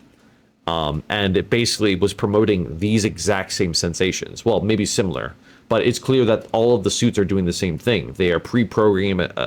Oh, it is the suit. Okay, it is the suit. Yeah, it is a suit then. Okay, then it's no coincidence that I've seen this list before.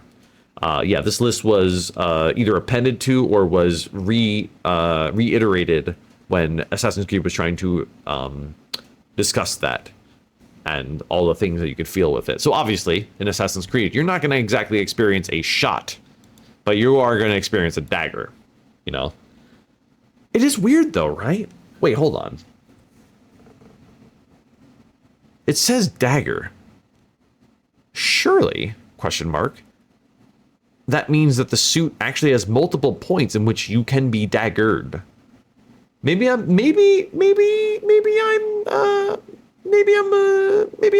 giving it not the benefit of the doubt. Maybe it does in fact perform these effects on various parts of your body, which makes me concerned about Ball again. The future is in your closet. What, because I'm gay?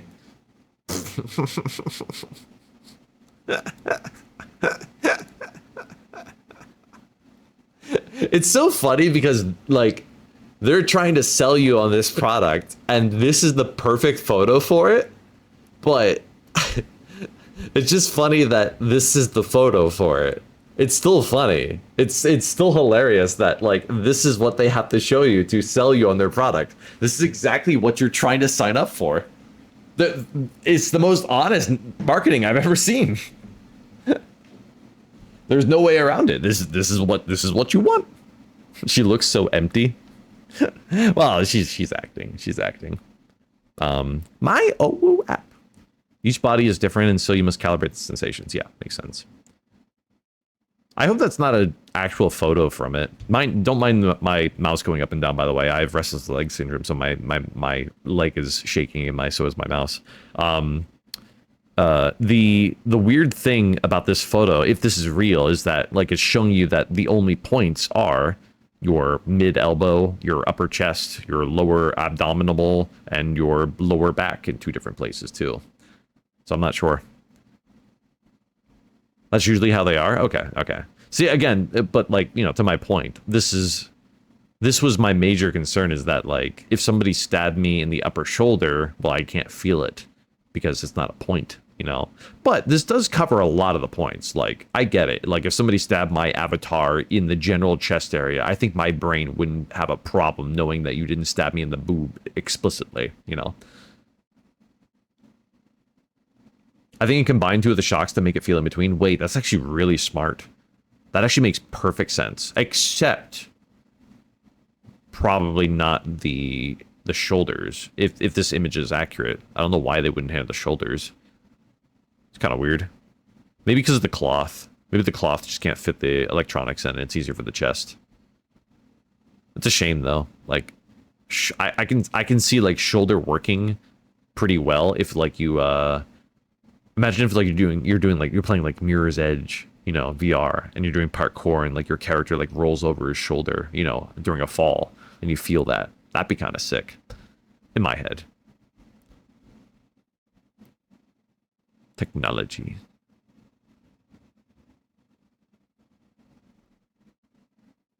Oh, they even have a crew oh, there it is. There it is. There's the Assassin's Creed Mirage version. Yeah. Long battery, 8 hours. Jesus. Wireless. Yep.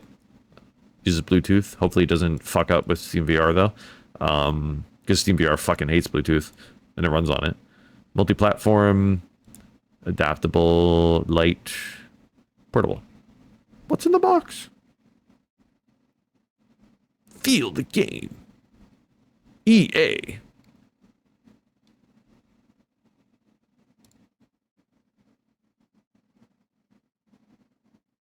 I assume games will take us to the list of the games that are actually compatible with it, but we'll see. 120 compatible games. Ain't no fucking way.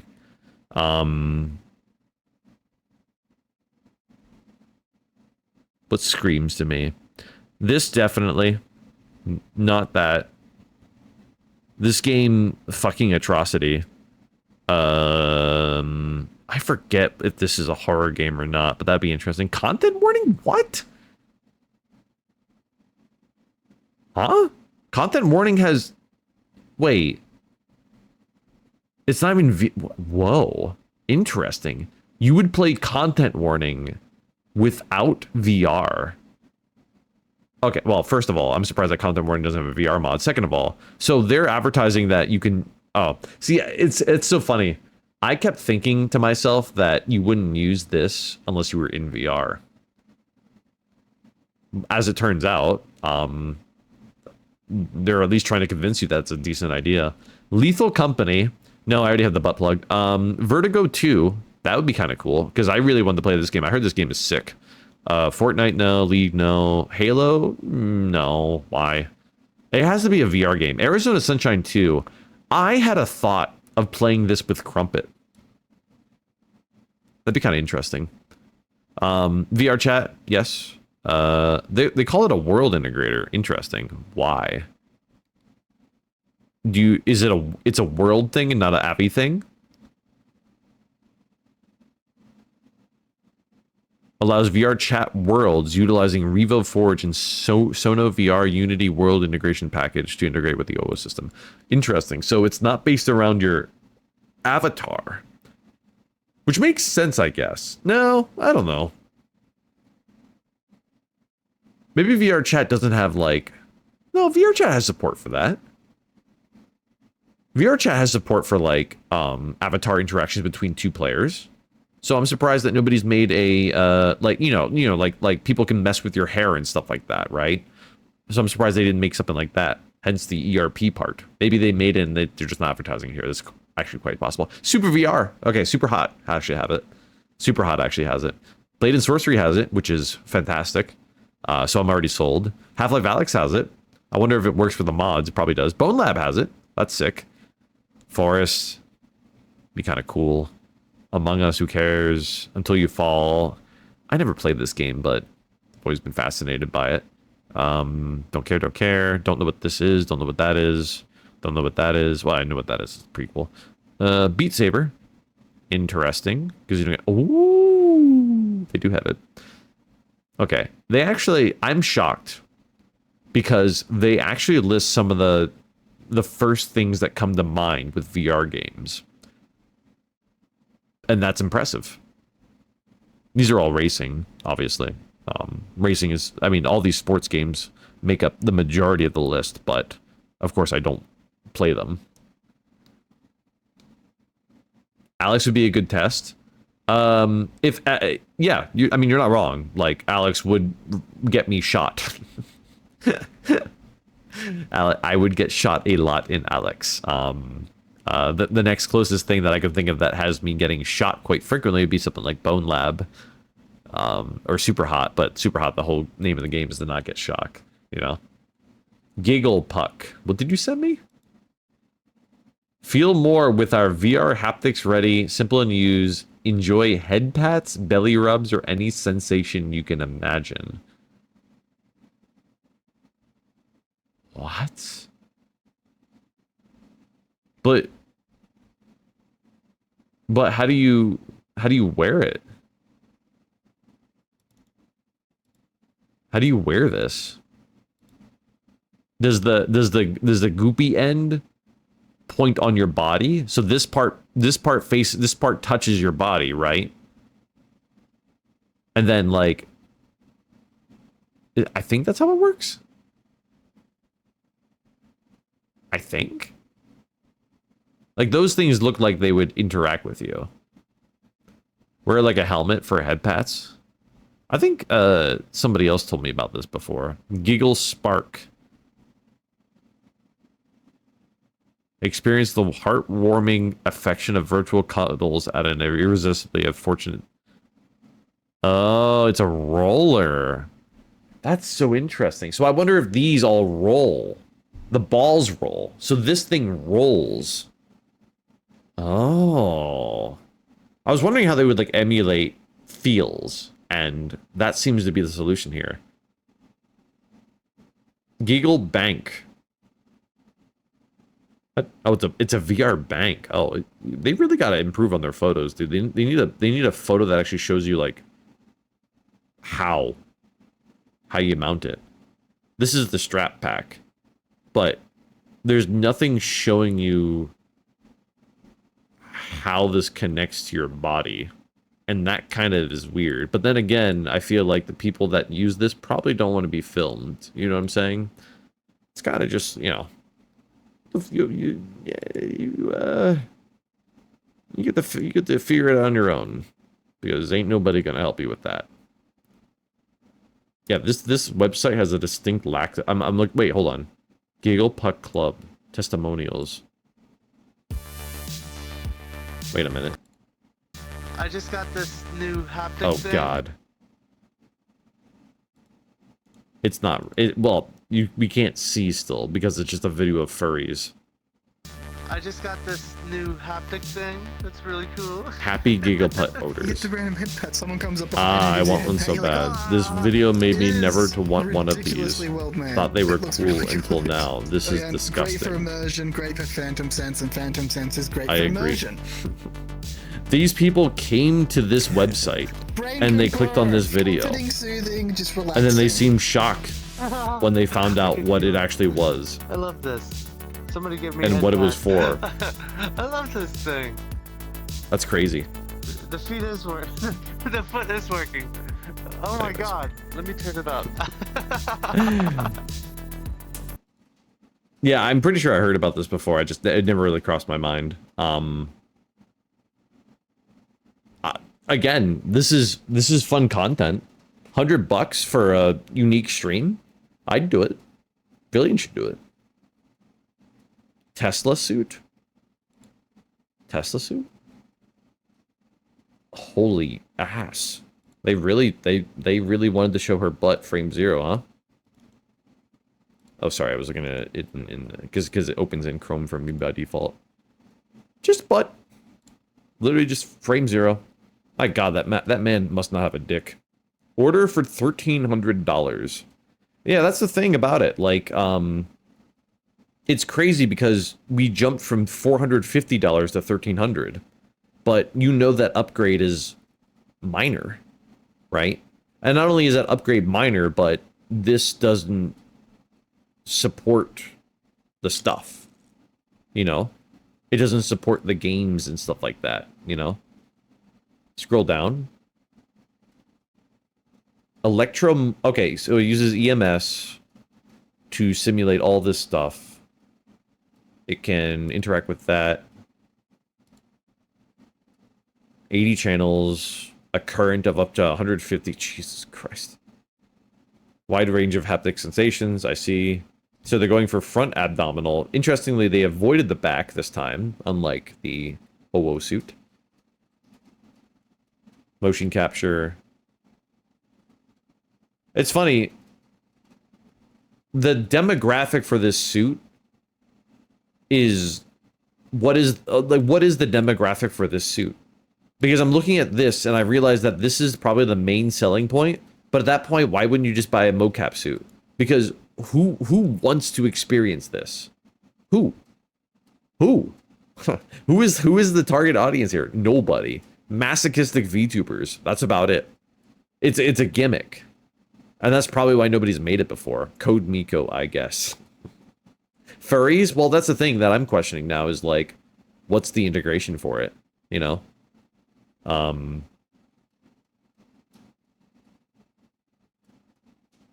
This enables interactive VR, AR training content. Okay. So the question is... Okay, they have technical specs. I don't care about that. The suit. Smart tactile, two-piece full suit comprised of a jacket and trousers. Right.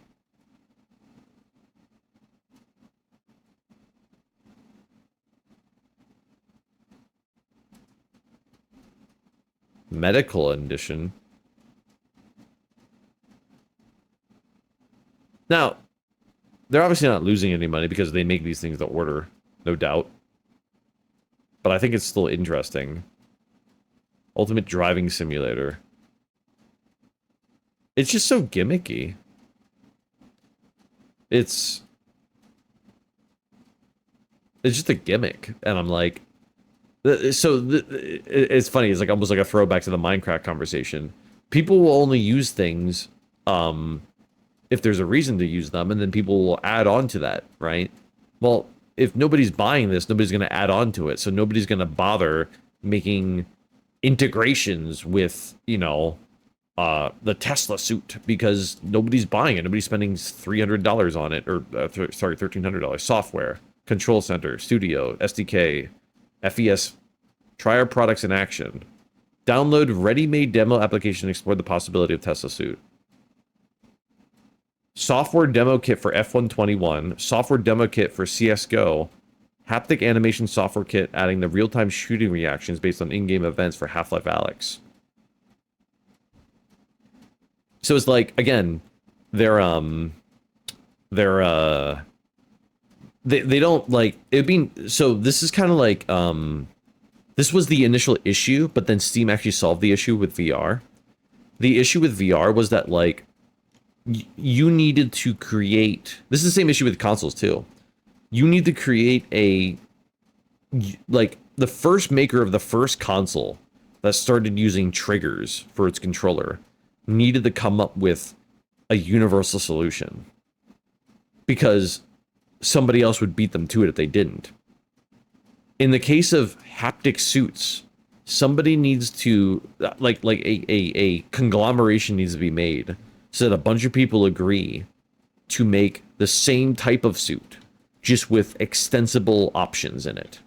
You know what I'm saying? Like, you need to produce a product that other people can also produce a product based on. You need an SDK. You need an SDK is what I'm saying. An SDK is a source development kit. You need everything to run off the same code foundation that is just extensible based on the quality of the product, right? And unfortunately, everybody's doing their own thing right now. The closest one is OO suit, just because it's more popular. And but yeah, like this is not going to ride off of any of the mods that were already made for OO suit, sadly. If it did, it would probably be a lot more successful. But it doesn't, and that's because of the nature of what this product is and why people have yet to try and create that abstract layer to it. Oh, the reason why I brought up Steam VR was because Steam did exactly that. Like, it's called Open XR, I think. And basically, you can develop games in any VR app. If Meta had their way, that wouldn't have happened. Thank God Steam did it first, and Meta just followed in their footsteps. Because if Meta did it, yeah. There are 14 standards. We should try making a unifying standard to do away with all of them. There are now 17 standards. Yep, that is that. I know that that format of the phrase, and yes, that is. Wait, they have gloves. Tesla glove dev kit. The fuck? Oh, they're cameras. That's kind of smart. They're yeah, it actually costs more than the entire suit. That's crazy. Which kind of probably proves that the suit probably doesn't need to cost as much as it does.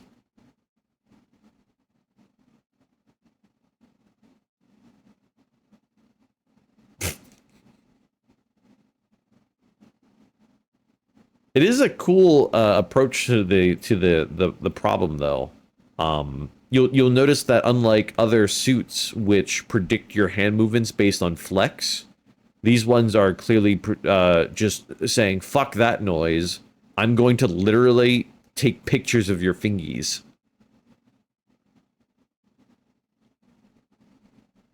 Yeah, Stretch Sense is the cheaper option, but is obviously going to be a lot less accurate.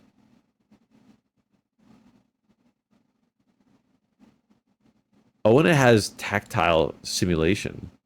Force feedback. Yeah, see that right there? But nothing on your palm. Only for your fingers.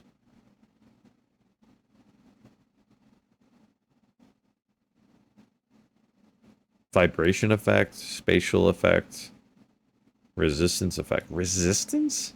You can't, how would you... It's gonna... What is it gonna do? Hold back your fingers as actual resistance? It's gonna lock your fingers into place? That seems dangerous.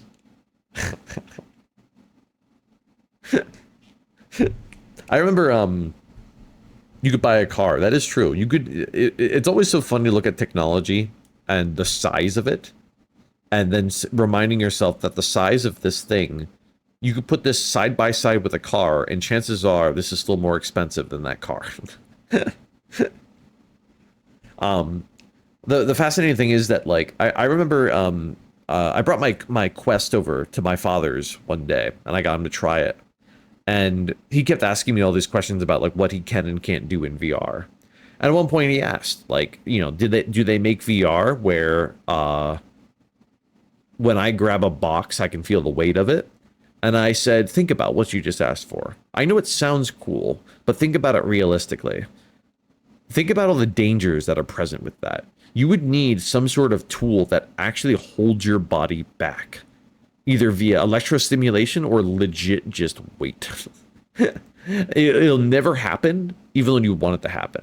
The closest thing to ever making that happen would be something like where we have brain implants and we simulate it instead in your brain. We trick you into thinking that it's real. There is no chance that we're going to be able to emulate resistance without a huge safety concern. Which shocks me about this. Yeah, it's an it is that. It is an exoskeleton. Hackers putting all the slides to full. Yeah, that's what I mean. Like, one malfunction and, like, you could hurt yourself. How does it know, you know? And then you say to yourself, oh, well, they could just build safety concerns and safety measures into it. Well, great. Now the safety measures are so restrictive that you can't even have fun anymore, you know? Alternatively, it could also not be powerful enough to even hold you back. I mean, look at this thing. This thing by no means has enough leverage to hold back a guy who's well ripped, you know? A guy with really powerful hands could just break this before it breaks them. It tries to resist, they resist back, boom, broken. You just plug in the Quest 2 controllers, like so goofy. But I get it. That's how you would do it.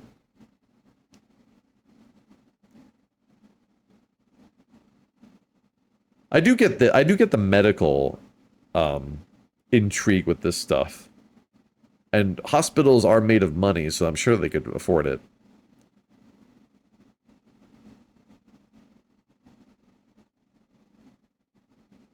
SPO 2? It's coming soon. I don't know what the fuck SPO 2 is. I mean, that's oxygen, but I don't know what SP is.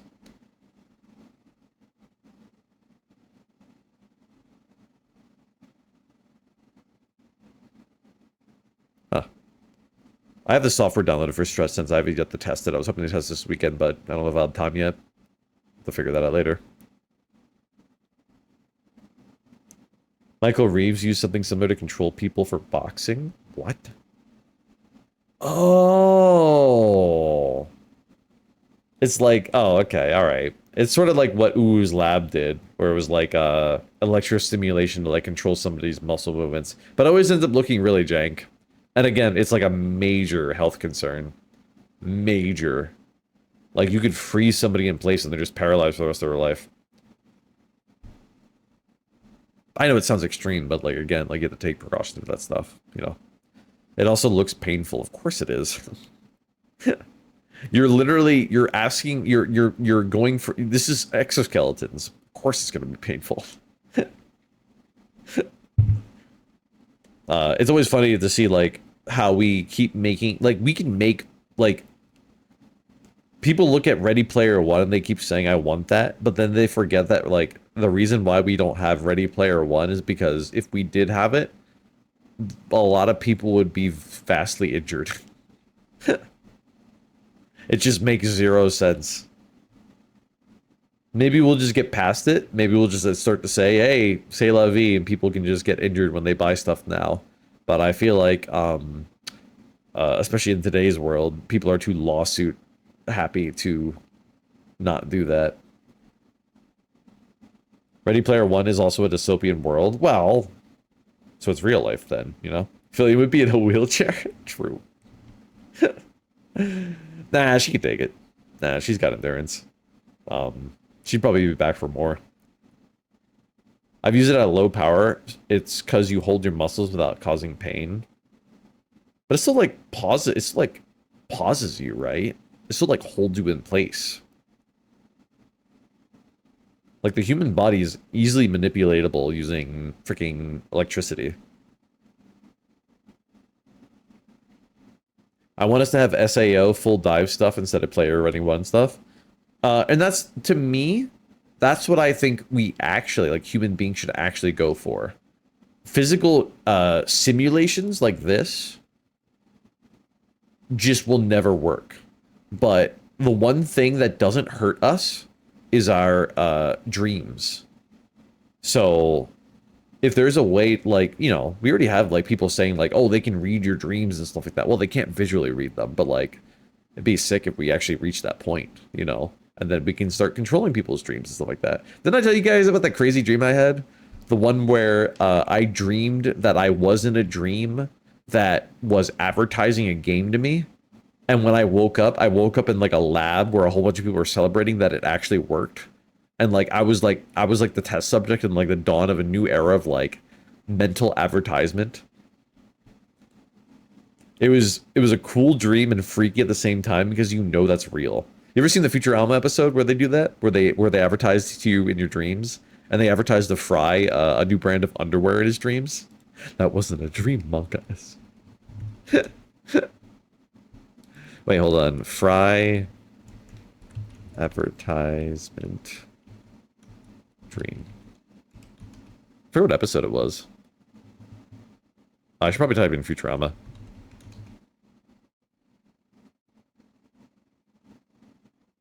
Oh, it was the one where he was Oh,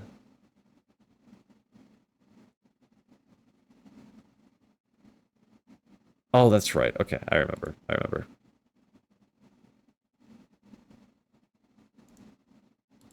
Yeah, this guy. Oops. What a weird dream. I'll never get back to sleep.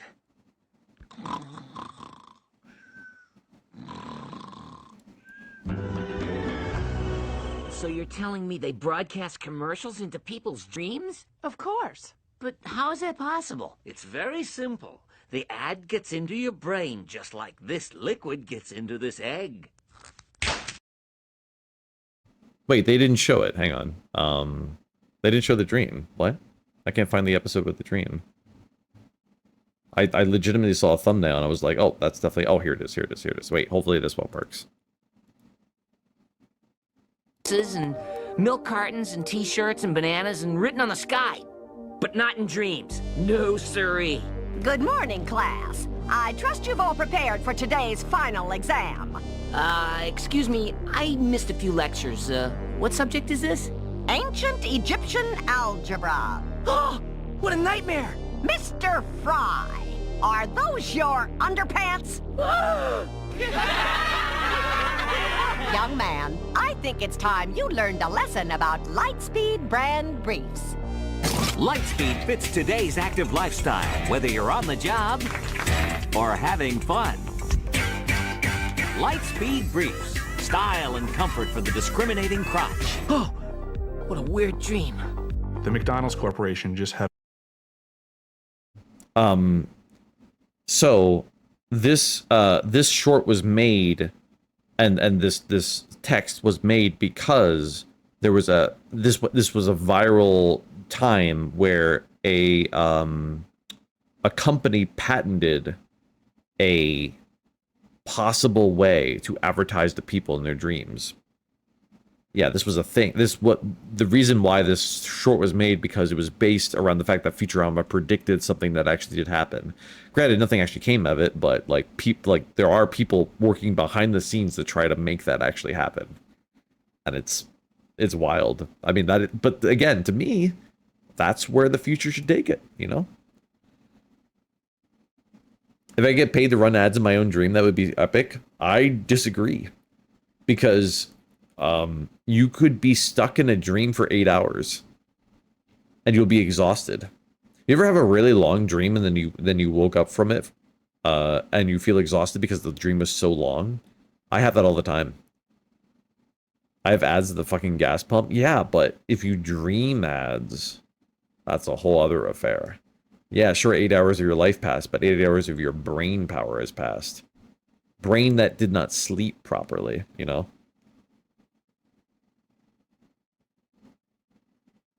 I don't dream anymore? Sounds like a skish. No, I'm kidding. I don't know. I have very vivid dreams, and my dreams tend to last a little too long. So I end up dying in them repeatedly, so I can get out of them as quicker. Yeah, sometimes I can't go to sleep because I keep getting that one dream repeatedly, and that dream just keeps going. Bro, I might actually lose it if someone had ads in my dream. It's fascinating because it's just like, would it be with consent? How would you actually get a dream? This dream is sponsored by GamerSubs. Get your tub of Blowhole Blast today. Roku is trying to patent a way to show ads when you pause your console games. Oh, I did see that. I remember seeing that. Yeah, I remember seeing that.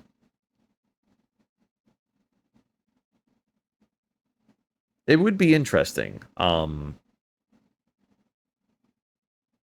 And the fact of the matter is that it will happen if people go the route that I'm suggesting, which is that we stop playing with physical media, physical tools in order to emulate a simulation, like in virtual reality, for example, and instead we play to dreams.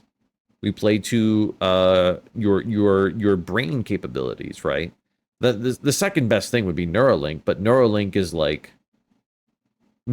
not visual. You know what I mean? Neuralink is about controlling something with your brain, not creating visuals in front of you, right? That's like cyberpunk era stuff, right?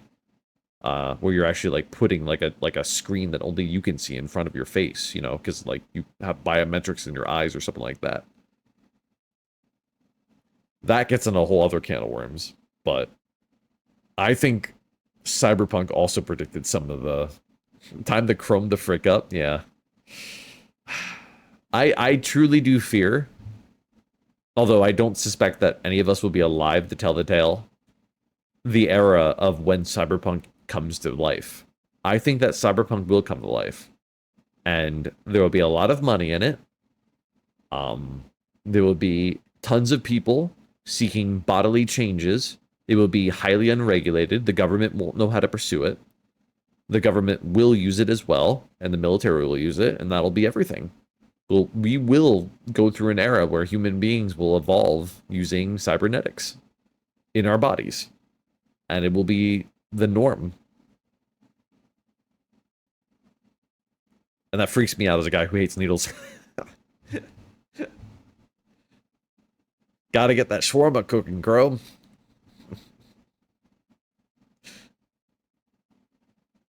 Cyberpunk wasn't the first. No, but I'm saying that you know, it's I mean, who cares who called it first?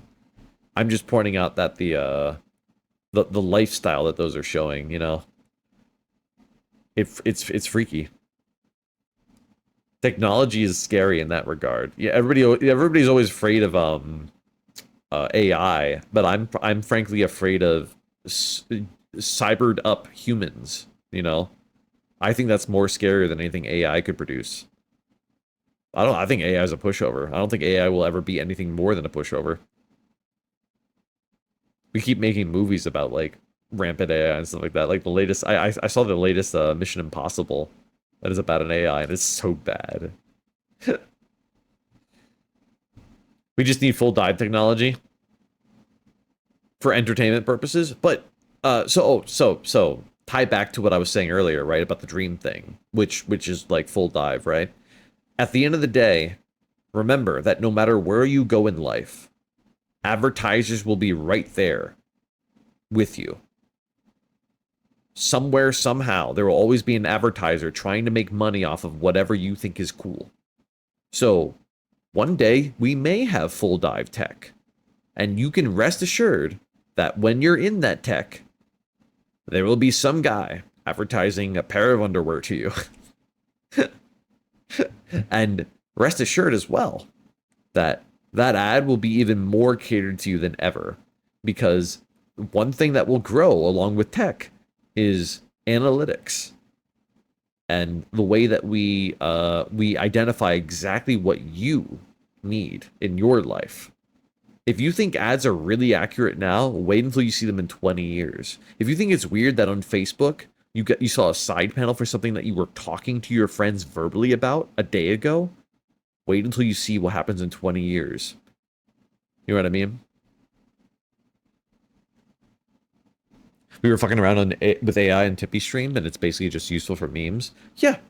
Again, I think AI makes for excellent comedy content, you know?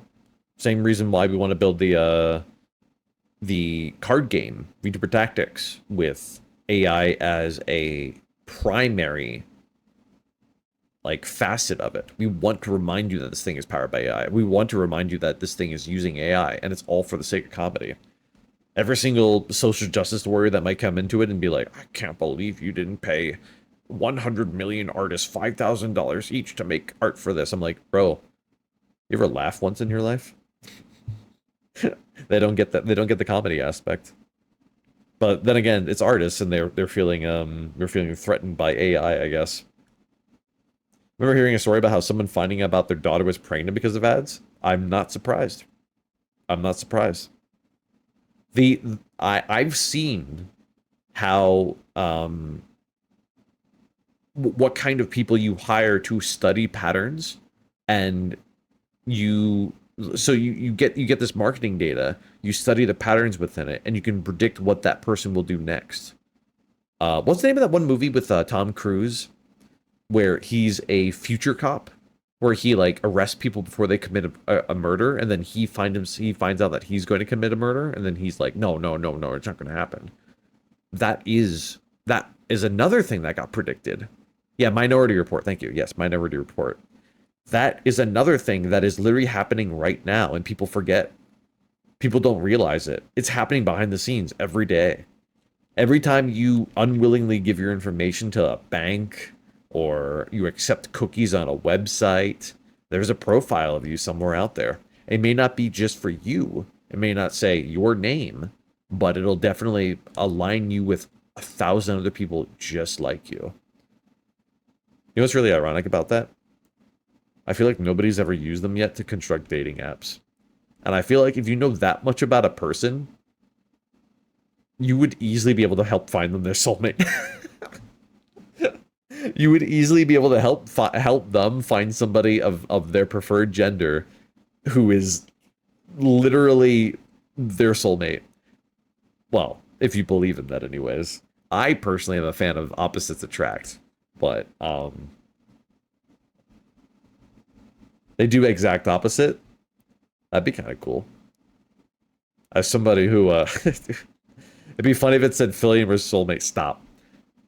They're listen, all right, the algorithm's not going to be like, oh, you like food, she hates food. You hate sports, she likes sports. You're a VTuber, she's a V. Oh. Anyways, okay. It's because dating apps are profitable because they want you on the platform. Oh yeah, absolutely.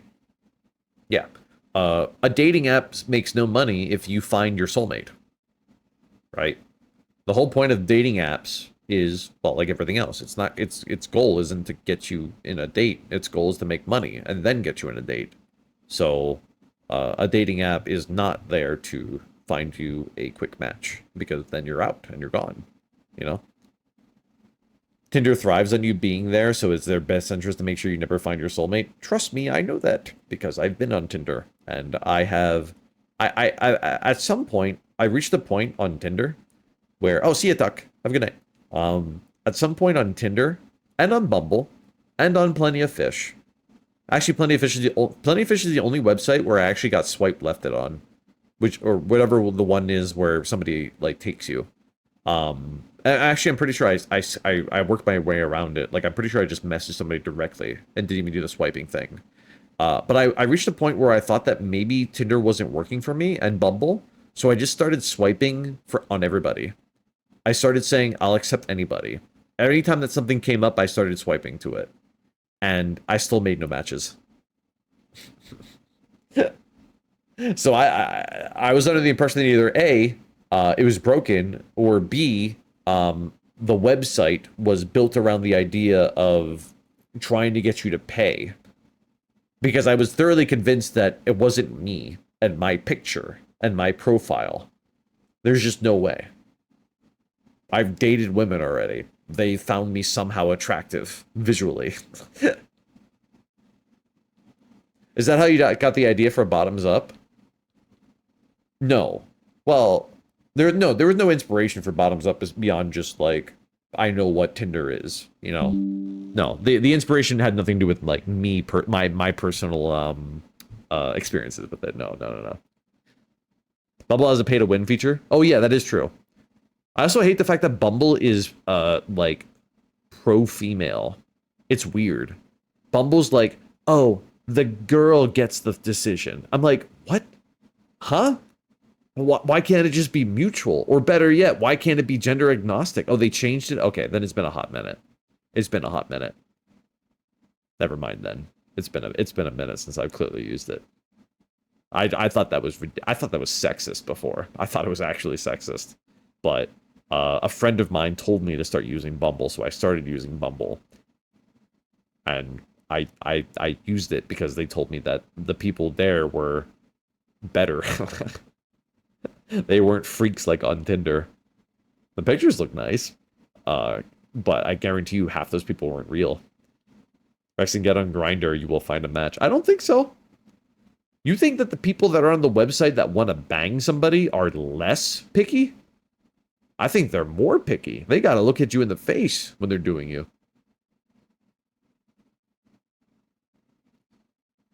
But yeah, I've used Plenty of Fish, like, is the one that lets you actually like direct message somebody, regardless of whether or not they swiped on you, and then they just like, you know, they see it in their inbox and they can choose to accept it if they want to even do that.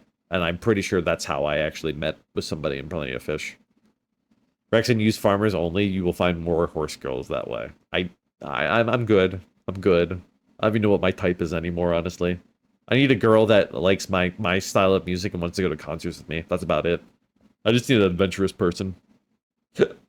That's literally it. I don't need a girl that can cook. I just need somebody that can be eccentric like me. Drudge horse girl, let's go. Jesus Christ. Dress up Cass. No, Cass took forever to get his own job, alright? Cass is not my type, alright? He was not employed when we first met. That's a red flag. He's going to school, Madge. School is useless. Guy should be self-taught. Should be eccentric like you. Stop. Stop.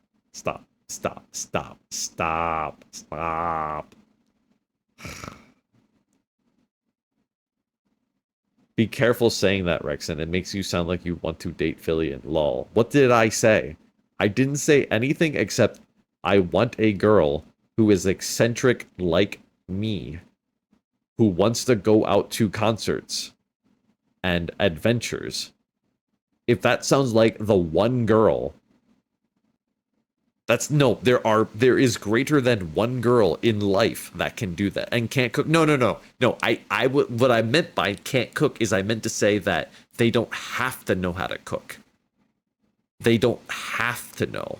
All right. I'm saying it's not a requirement. The only requirement is that they just have to be open-minded for an adventure. Because my favorite thing in the whole world is just to go out with somebody and experience something new with them. Like, my favorite experience in all of my life so far has been going to the Caribbean with a girl. And it was amazing because neither of us have ever left the country before. And neither of us have ever seen blue water before. And neither of us have ever freaking eat conch before. Conch is delicious. You ever had conch before? First time ever eating conch before. Conch is freaking delicious, dude. Rekson, I will do it if you bring me to the Cheesecake Factory. I don't have one near me.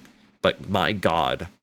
The one time that I've had their frozen cheesecake, it was fucking delicious. I can only imagine how much better it is if it's fresh. Holy shit. I've seen the prices of their cheesecake too. It's ridiculous. What is conch? It's a seafood in a shell. That's all I remember exactly. It's I don't think it's snails. It's conch. It's conch. I call it conch. It's conch. It's really good. Yeah, it is good. It's good. If you like I don't know how to put it, actually. Because what I had was conch fritters.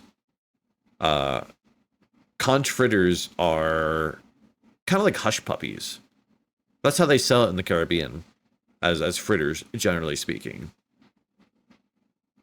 It's like edible rubber, but good. Yeah, that's kind of... I mean, honestly, if you like snails, if you like the texture of snails or like octopus or calamari, conch is similar, but not quite. It's a different flavor and a different texture, but it's similar. It's similar. I love snails, by the way. I love snails. Escargot is delicious. Neat. I'll have to give it a try sometime. Good luck finding it. You have to live in the Caribbean or buy it frozen.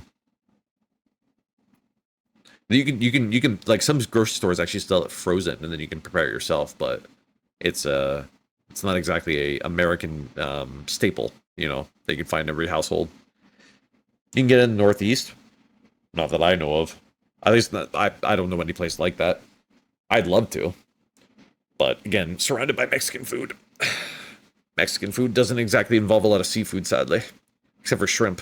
But I've had my fill of shrimp for a decade at this point. Holy shit. I've had shrimp frozen meals every day for like the past like 6 months now. Because it just sits well with me. Mexican food is great though. Any kind of food is great. In moderation.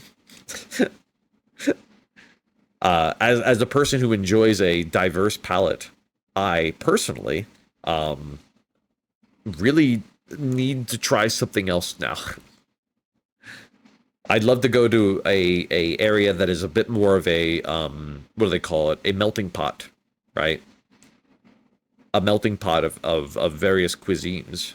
I live in a primarily Latino dominant area, so I get all Mexican. Yes, Texas, I know. Texas or LA or something like, or like Cali, right? I like melting pot places. Last time I went on vacation, well, okay, yeah, when I was in Florida, when I went to Florida for the cruise, got to try like 5 different kinds of cuisine all in Florida just before even going on the cruise. So Cali is the best Mexican food. I hear Cali has a lot of different types of food. So go hit Louisiana or Texas. Texas is the best state. I even know where Louisiana is on a map. Why not just transform the shrimp into something else? Because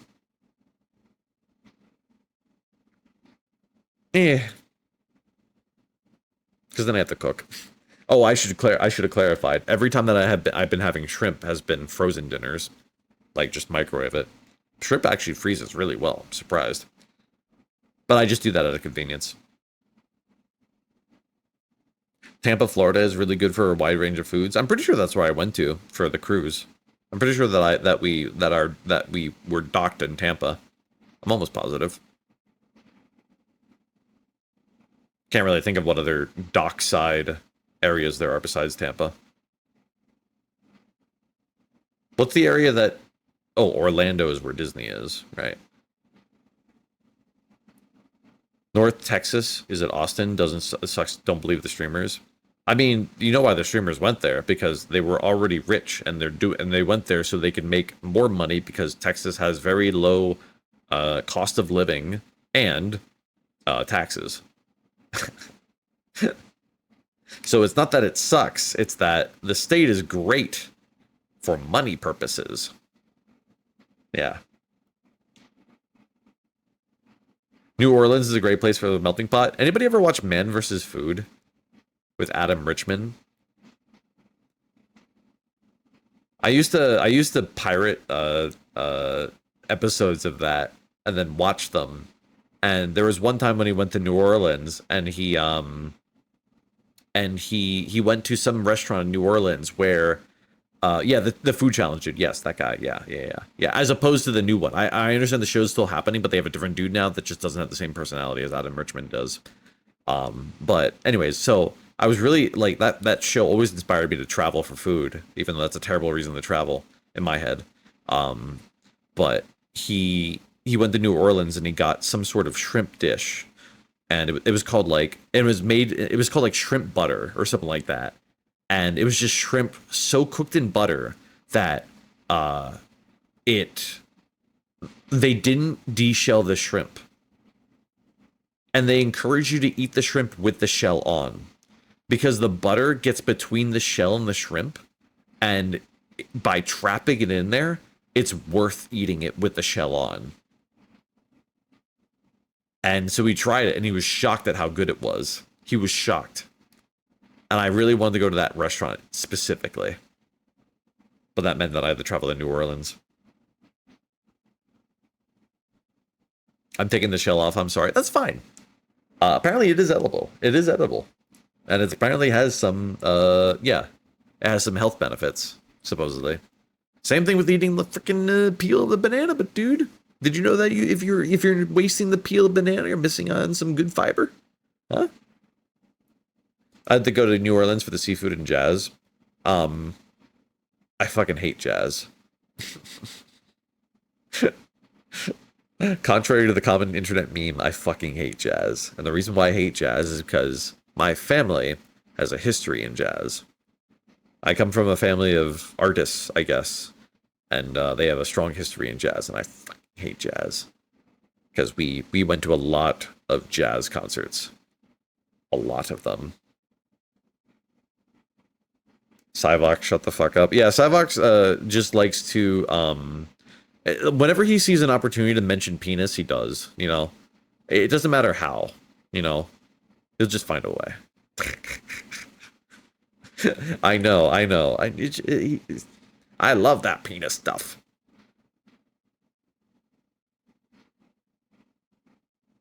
Undercover Fillion. No, Fillion just says penis. Fillion doesn't like penis, alright?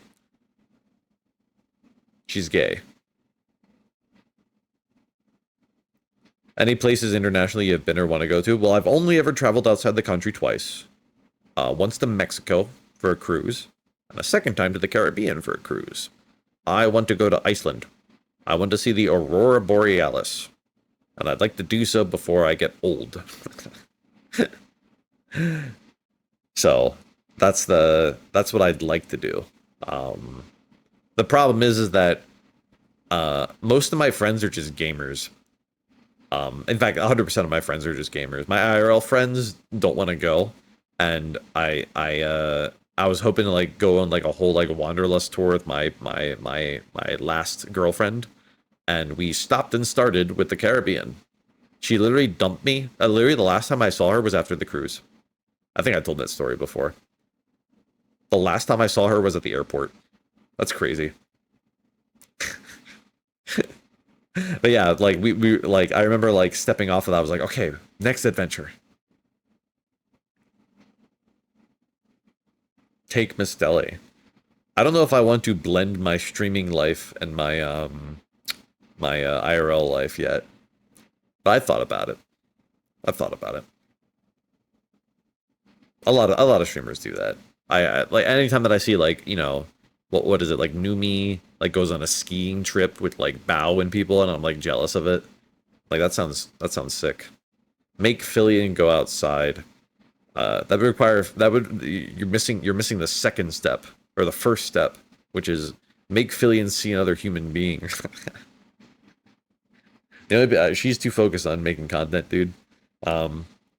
I've seen the Milky Way while backpacking in the mountains, but never the Aurora. Oh God, I actually see pictures of the Milky Way, and I am so confused by them because I don't think they're real. I shit you not. I've seen pictures of the Milky Way, and I literally don't think they're real. I can't imagine that you can look up at the sky and see the whole fucking galaxy. I don't understand how that's possible. I genuinely don't. I can't believe it. Anytime that somebody shows me a video of it, I don't believe it. I would literally die if I saw it. I would just be staring at it the entire time. Microscope? The pictures are all long exposure, so you can't see with the naked eye? Because I've seen like videos of people like driving like down like a deserted road in the middle of nowhere, and they just see the sky is purple with gaseous star clouds. It's insane. Go to Alaska. Alaska is actually kind of interesting. I wouldn't want to go to like Anchorage, but like go to Wyoming to see it. I know. So the whole thing is about light pollution. I get it. But like, yeah, you have to get real far from urban areas, like real far. Like, I mean, you've seen the pictures of like this from like the IAS of the Earth, right? You can see lights from all the cities. So finding a place with zero light pollution is difficult. And it continues to get more and more difficult by the day. But with that being said, I live in the city, so obviously I'm not going to see it anytime, you know? Rekson, if you want to go see the night sky super clearly, you just need to go to the Arctic, where there are very little people in light pollution. Yes, of course. Let me look up into the sky in the Arctic, get overwhelmed with the beauty of the galaxy, and then freeze to death. But yeah, I see you guys. You guys are saying to go to some bumblefuck area like Wyoming, for instance. But what a way to go. He died as he lived. Frozen in place. Yeah, I want to see it with my own eyes. I don't want to see it with like a camera. I don't want to see it in like footage later. But yeah. I'd be willing to do that if there was like, I wonder if they even have like tour groups that could do that. It'd be nice to get like a guided tour group for that, just so I don't have to do all the labor myself, you know? One of the nice things about like cruises is that like it's kind of handheld a little bit, so you don't have to worry about it too much. I feel like I'd get overwhelmed if I just dropped myself inside of Iceland and didn't have a whole itinerary. If you can't tell by now, I'm very much a planner. I'm not very impromptu. Rock Springs, Wyoming. You can see the planets anywhere? No, I want to see the fucking galaxy, dude. I want to see the gaseous clouds in the sky. I want to see the purple. That's what I can't believe. It's easy not to see I can see the stars from where I am. Depending on where, like where I am. Like, I can't see the stars from my house, but I can definitely see the stars from, like, my father's place, who's, kind of on the city limits.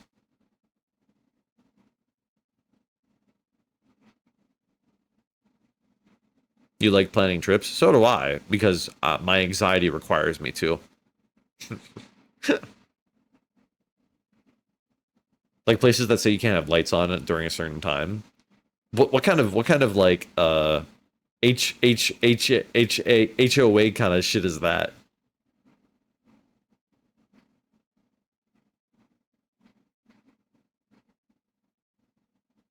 City ordinance, interesting. Huh. I heard you can see the galaxy if you hoover up some psychedelics. I like nature. I'm sorry. I want to see the real thing. All right.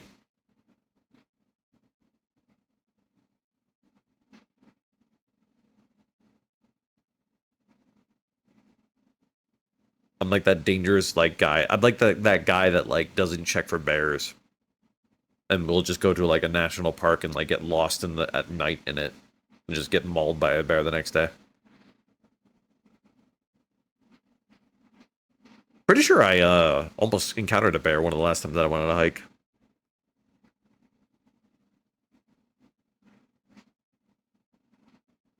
Nature has almost killed me a few too many times, mostly because I'm a dumbass, but the views were worth it. That's what I'm saying. I usually when I go on like when I go on trips, I either find a place that isn't very well known, or I go off the beaten path almost from the get-go, because you get better views that way, you know.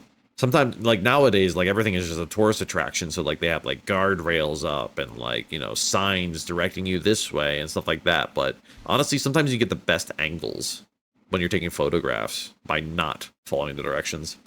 So I'm usually the person that's like end up like climbing like a hill or a mountain just to get a better view of it.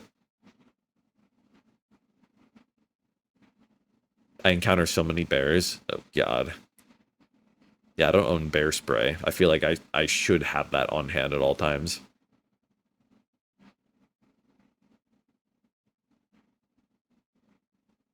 I was going whitewater kayaking and let's try running against the tide and ended up in a yard from a waterfall. Jesus. Own a gun. The problem with owning a gun when bears is that what you're saying to yourself is the gun is my first instinct to deal with the bear. And if you do that, you will piss off the bear more and you will die. If you don't have a gun, you will try other tactics that might cause you to live longer.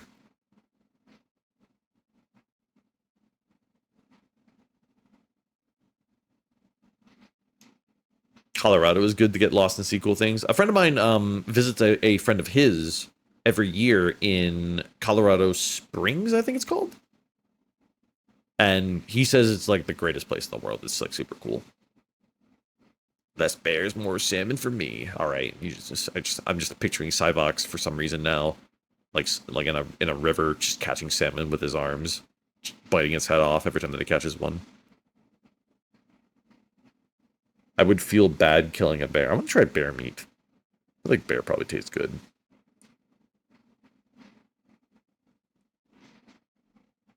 A place where you can go night skiing is amazing? How the fuck can you go night skiing without... I mean, you'd have to have lots and lots of lights.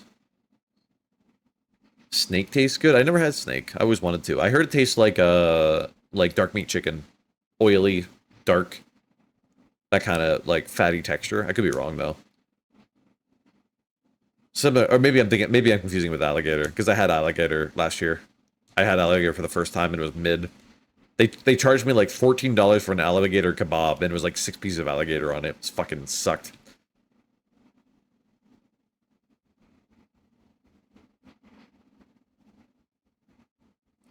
If you kill a bear, you might get a new nice rug. I don't know if that's even illegal. That might be illegal, dude. I don't know if bear hunting is a thing. I could be wrong.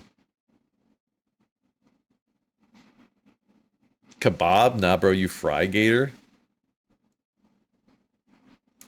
I'm pretty sure I had gator. And it was on a skewer. I don't know. It just tasted like chewy, chewy dark meat chicken. You need to tag in most states. Okay, all right. Yeah, I was gonna say bear hunting. Okay, I get bear hunting is probably a thing, but you probably need a permit for it. There's probably like, you know, a limited amount of like what you can do with it because obviously they don't want you to cull bears, right? We all know what happened with that bird at that one time. Human beings just hunted them to extinction because they didn't have limits to permits back then. Have you had deer? Yes. Deer bologna, or I believe another phrase for it is venison, unless venison and deer are two different things. Deer bologna is fucking amazing. Some of the best food I've ever eaten was deer bologna because my father used to live next to a crazy dude who would go out hunting. And I say he's a crazy dude because the dude used to show up at our doorstep with a shovel. And in that shovel would be a groundhog. And that dude loved to remind us. He would literally knock on the door, and me, like 8-year-old me, would walk up at like 8 o'clock in the morning and be like, hello. And there would be a guy in front of me with a shovel with a dead groundhog beating the shit out of, because this guy's like a crazy person. And he's there to show us that he continues to do God's work by killing groundhogs and saving the land. But anyways, aside from how insane that guy was, did you grow up next to my grandpa? Quite possibly. That guy would also hunt deer. And because hunting deer meant that he would also do something with the deer, he would make an incredible amount of meat with it, and he would bring us as a gift a giant roll of deer bologna. And if you ever had like sweet bologna, it's just like that, but it's even tastier. It's even more meatier than that. And I just remember as a kid being so obsessed with the deer bologna and how much I loved it. And there was nothing like a fresh hunted deer bologna. I've gone to farmers markets, I've bought it from other places, and it doesn't taste anything else like what that guy brought back. Probably because it's just labeled full of preservatives and shit like that, but yeah.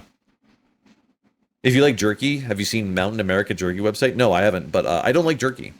I've actually, for the longest time, I've always been trying to find like a food that I could snack on that is protein and meat, but doesn't require me to refrigerate it, aka is like semi non-perishable. And everybody keeps telling me jerky, and I keep saying I fucking hate jerky. It's so salty. And the closest thing I can come up with so far is little packets of tuna.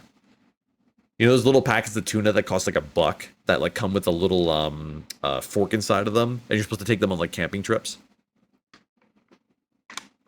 Those were my closest comparison to trying to eat meat on the go. I couldn't think of anything else. Tuna and jerky seem to be the only real non-perishable meat outside of like something that's straight out of from an MRE, you know? Of course, you can always opt for nuts if you really want protein, but yeah, on the go is difficult. Tuna mac was one of my favorite camping foods. I've only ever eaten food once while camping, and that wasn't even technically camping. We didn't stay overnight or anything like that. But for some reason, we just decided one day, like, to go like hiking, and at some point, somebody just busted out the stovetop, and we ended up cooking chicken noodle soup on it, and it was really good. But then again, everything tastes delicious when you just walk 6 miles and are really hungry. Get a dehydrator to make jerky; it's cheaper and easier.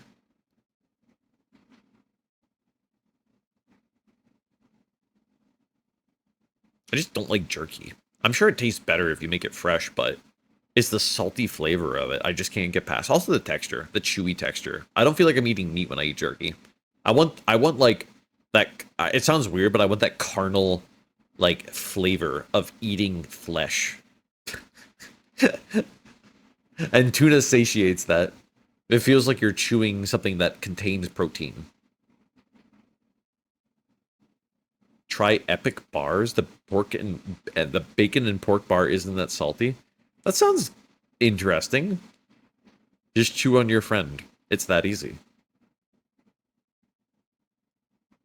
Well, they only have so many limbs. Once you run into 2 arms, you don't know what to do with yourself, you know? If you ever end up in Ohio, you might have a field day at one of the jungle gym stores. Those things that damn near everywhere. I mean, they just sound like a Walmart. I think I've heard of them before, but they sound like a Walmart. They aren't chewy, they are tender. What, jerky? Every jerky that I've ever had was always chewy. Maybe I just had shitty jerky. Again, surrounded by Mexican food. Everything is shitty around me except for tacos. We had the best tacos ever. Oh, epic bars are tender. Oh. Interesting. Tender, non-perishable pork. Fascinating. It sounds gross, but I want to try it. Like, my brain just can't wrap itself around the idea. Maybe it's just jerky. I mean, like conceptually speaking, it's just like, you know, heavily salted meat as a stick. But in this case, apparently as a bar. Wait, what did you say? Epic bars, bacon, and pork. Okay, let me Google epic bar uncured bacon. Epic pork. Wait, I've seen this picture before. I've seen this before. I don't know where I saw it, but I've seen this before. I don't remember where I've seen it, but I know I've seen it. I remember it's pretty expensive. I think it's like $4 or something like that per bar, which makes sense. I mean, it's not exactly a simple product to make. But I was always surprised because, like, I remember that it didn't contain a lot of protein in it because it turns out that it's easier to manufacture protein than it is to get protein from an animal, as it turns out. So, like, my protein bars contain, like, twice as much of this. But I'm sure they taste good. Well, they probably give you that taste, that meat taste, you know?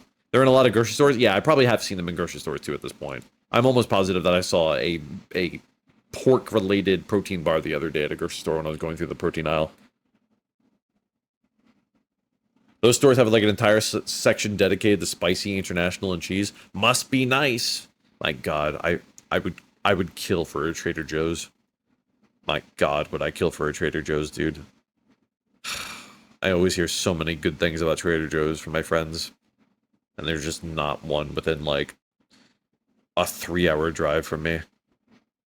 And every time that I see like the best of store brand food reviews, Trader Joe's is always up there. I have shitty everything around me, except for tacos. I have good Mexican restaurants, shitty stores, shitty produce, shitty meat, shitty seafood. And you wonder why I want to move.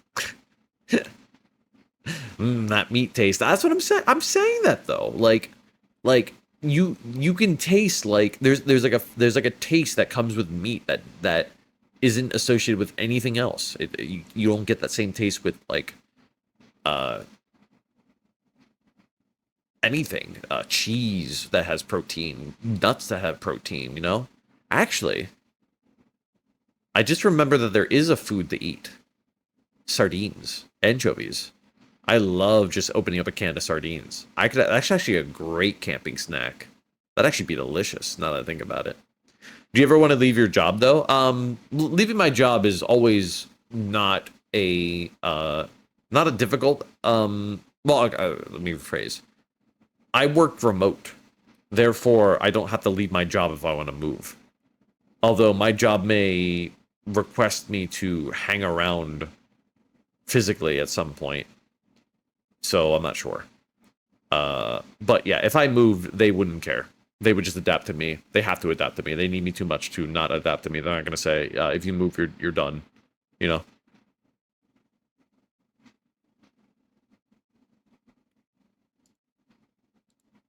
Peep the fresh department of jungle gyms. What do you mean fresh?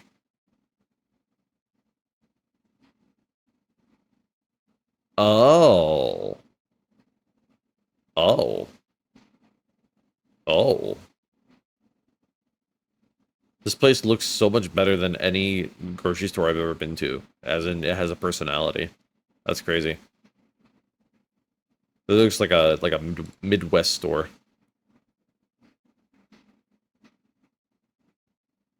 Whole international, all that. What's it like having an international aisle? You know what my international aisles are comprised of? Ramen. That's about it. That's how international that is.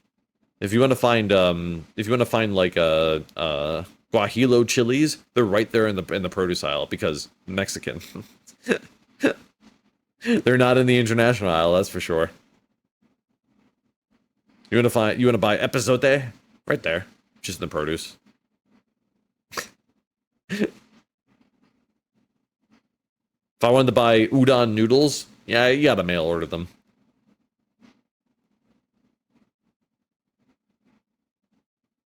Me and my friends would go hiking in the Monte behind his house. Oh yeah, I think you mean mountain or something, right? And there was this raven where we were supposed to make sardines on a fire. Oh, ravine. Why would you make sardines on a fire? You want to roast your sardines? I just eat them straight out of the can, dude. Just covered in oil. Delicious that way. Just eat them with a fork. I've actually always seen like these recipes that like just tell you to. Monty is Spanish for like ranch. Oh. Just bring pickles. What was it? Was it HelloFresh? I think it was HelloFresh, yeah. When we did the HelloFresh episode, one of the 3 meals that I ordered had me adding pickles to something. Oh, it was the sandwich, the shrimp sando. The shrimp sando came with a bag of pickles. A like Ziploc, no, not like a Ziploc, but like a just like a bag of like chopped pickles. And I never eat pickles of my own volition. Ever. But holy shit. It's been a hot minute since I've had a pickle because those things were fire. They were already sliced, but like, yeah, I grew up eating a lot of McDonald's, and I would always ask for no pickles because I hated the flavor of pickles with meat. But pickles go great with seafood. In a freaking sauce for seafood, like a mayonnaise based sauce for seafood sandwiches. Delicious, dude. It's that dill. It's the dill and the vinegar. That's it. That's what a pickle is at the end of the day. The dill and the vinegar.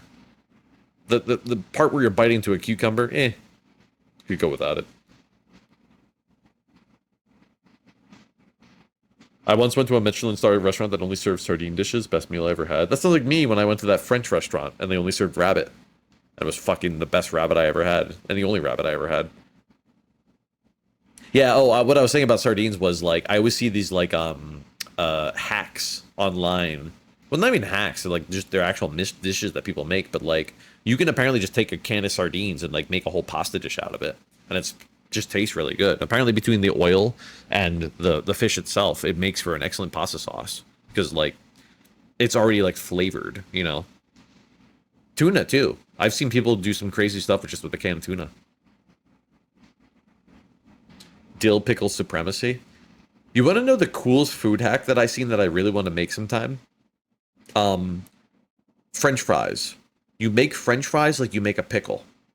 You take fries and you put them in a jar with virtually the same kind of brine as a pickle, right? You brine your French fries, and then you fry them afterwards. And that brine makes the fries super moist on the inside, and it flavors them on the outside, and it gives them this really distinctive flavor. The only catch is that they don't fry like a deep golden brown because of the brine. But apparently people say that they're the most tasty pickles or tasty fries that you'll ever eat that you can make at home. In terms of like flavor. But some people don't want that kind of flavor with their fries. They kind of just want that raw potato and salt flavor, you know? You can do that with fried chicken as well. Yes, I've seen that as well. Yes. Do you have an air fryer? No. But I have a deep fryer that has not left its box yet. But I have a deep fryer. Which means that I have a better air fryer. I'm pretty sure. Sure, I can't make everything that I can make in an air fryer with my deep fryer, nor vice versa, but I think it's a cool idea to try, because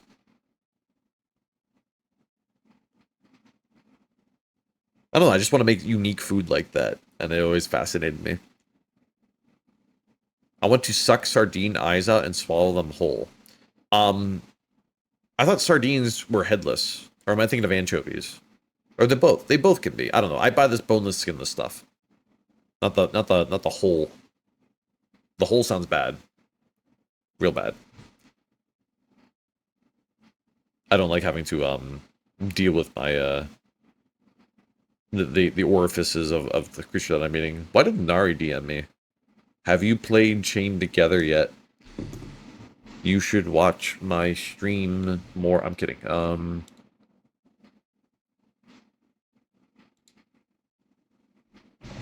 Yes, I played it with Tippy, Evan, and frequency.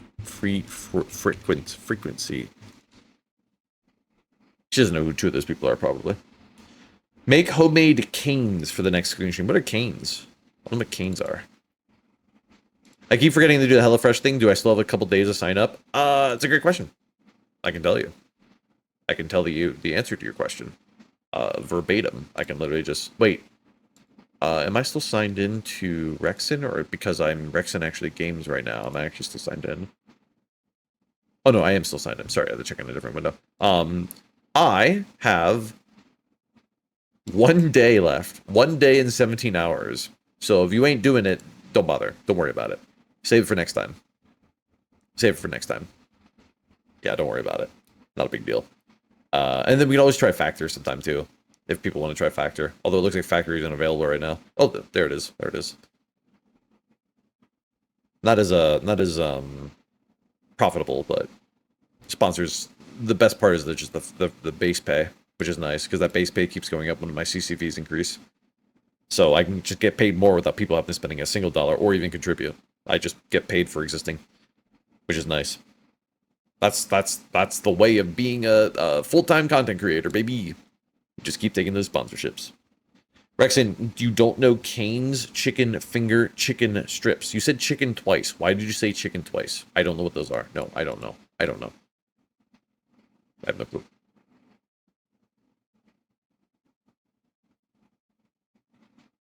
You missed that stream? What stream are you talking about? Oh, the HelloFresh stream? The HelloFresh stream went down 4 times because my internet decided to hate itself. See you, Mexican. Have a good night. Sponsors make the world go around. VPN. What's the one that Fillion is promoting that I'm pretty sure he doesn't actually have? Something Shark, I think. Did they accept that stream? Yes. Fun fact. It seems to be the process with Stream Elements that I can basically send them anything. And my rep actually is the one that vouches for it. HelloFresh does not give 2 shits. The bonuses on Stream Elements, by the way, are...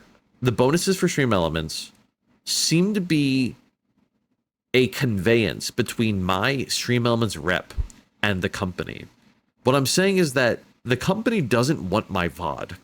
They just want to know if I did a stream showcasing their product. Because I'm pretty sure I sent the wrong screenshot to this guy for Watcher of Realms, and he still gave me the bonus, and he gave me the bonus instantly. Literally, he said he read the email and instantly pressed the button. I'm pretty sure it's a stream elements decision and not a company decision on their end, right? Because all that red tape that they probably have to go through to like be like, oh, did he actually do this? Stuff like that. You just have to convince this guy at face value that you did it. They're probably too lazy, yeah. So, anyways, so lesson learned. Because I told the guy, because I didn't know this in advance, but I've made the educated guess since then. But like I emailed the guy and I was like, hey, like my stream went down 4 times. You need me like stitch together a VOD, or can I just send you like the one part that shows me cooking, you know, and it doesn't really like, you know, start or end exactly with the food. And he goes, yeah, sure. So I just sent him a VOD. And it seemed like he probably, like, if I had to guess, he probably just like pressed the play button, moved his cursor throughout the VOD just to make sure that my body was moving during it. It wasn't just a screenshot, and then just gave me $100. Well, he didn't give me $100, but he just pressed the button that said HelloFresh needs to give you another $100. I'll take it. Whatever. Works for me. But yeah, you want to know something interesting? Wait, can I show you? I might be able to. HelloFresh has added a clause in their so whenever you take these sponsorships, they give you a sort of like, where is it? I'm looking for it. Instructions. Oh, in the brief. They give you a brief. They give you a Google Docs slideshow of what to do. And, fun fact, they now have a new slide added to it, because this is the second time that we've done them. They have a new one for being a VTuber. There it is. I found it. Okay, wait, hang on. Let me just make sure that this doesn't, like, dox me or anything like that. Okay, I'm pretty sure it doesn't. Okay, alright. Click on this. Click on this. They actually added to HelloFresh a line about how you can be a VTuber and still try to get the bonus. Which is fucking insane in my head. What slide is it? It's slide, E. Oh, they spelled VTuber. That's why. Okay, that's why I couldn't find it. They spelled VTuber with a fucking hyphen in the middle of it.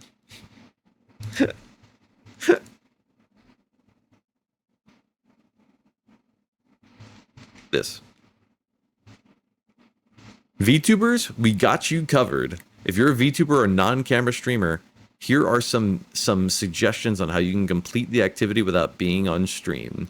Document your cooking process in photos. And go through the photos on stream. Show the box, the ingredients, the cooking process, and the cooked meal at the end. That just seems so parasocial, dude. Yeah.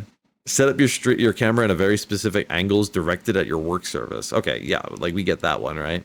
Pre-record and edit your cooking segment in advance. Or get a friend or family member to do it for you. I thought that was funny. Yeah.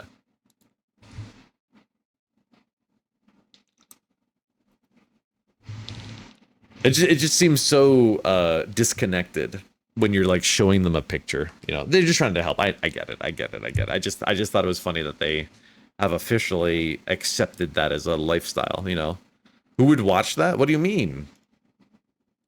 I mean, people watch Cinder build things with her hands. You know, so your dad's birthday is today. Tell your dad I said congratulations for dealing with you for another year. I'm kidding. Tell your mom I said that too. Anyways, I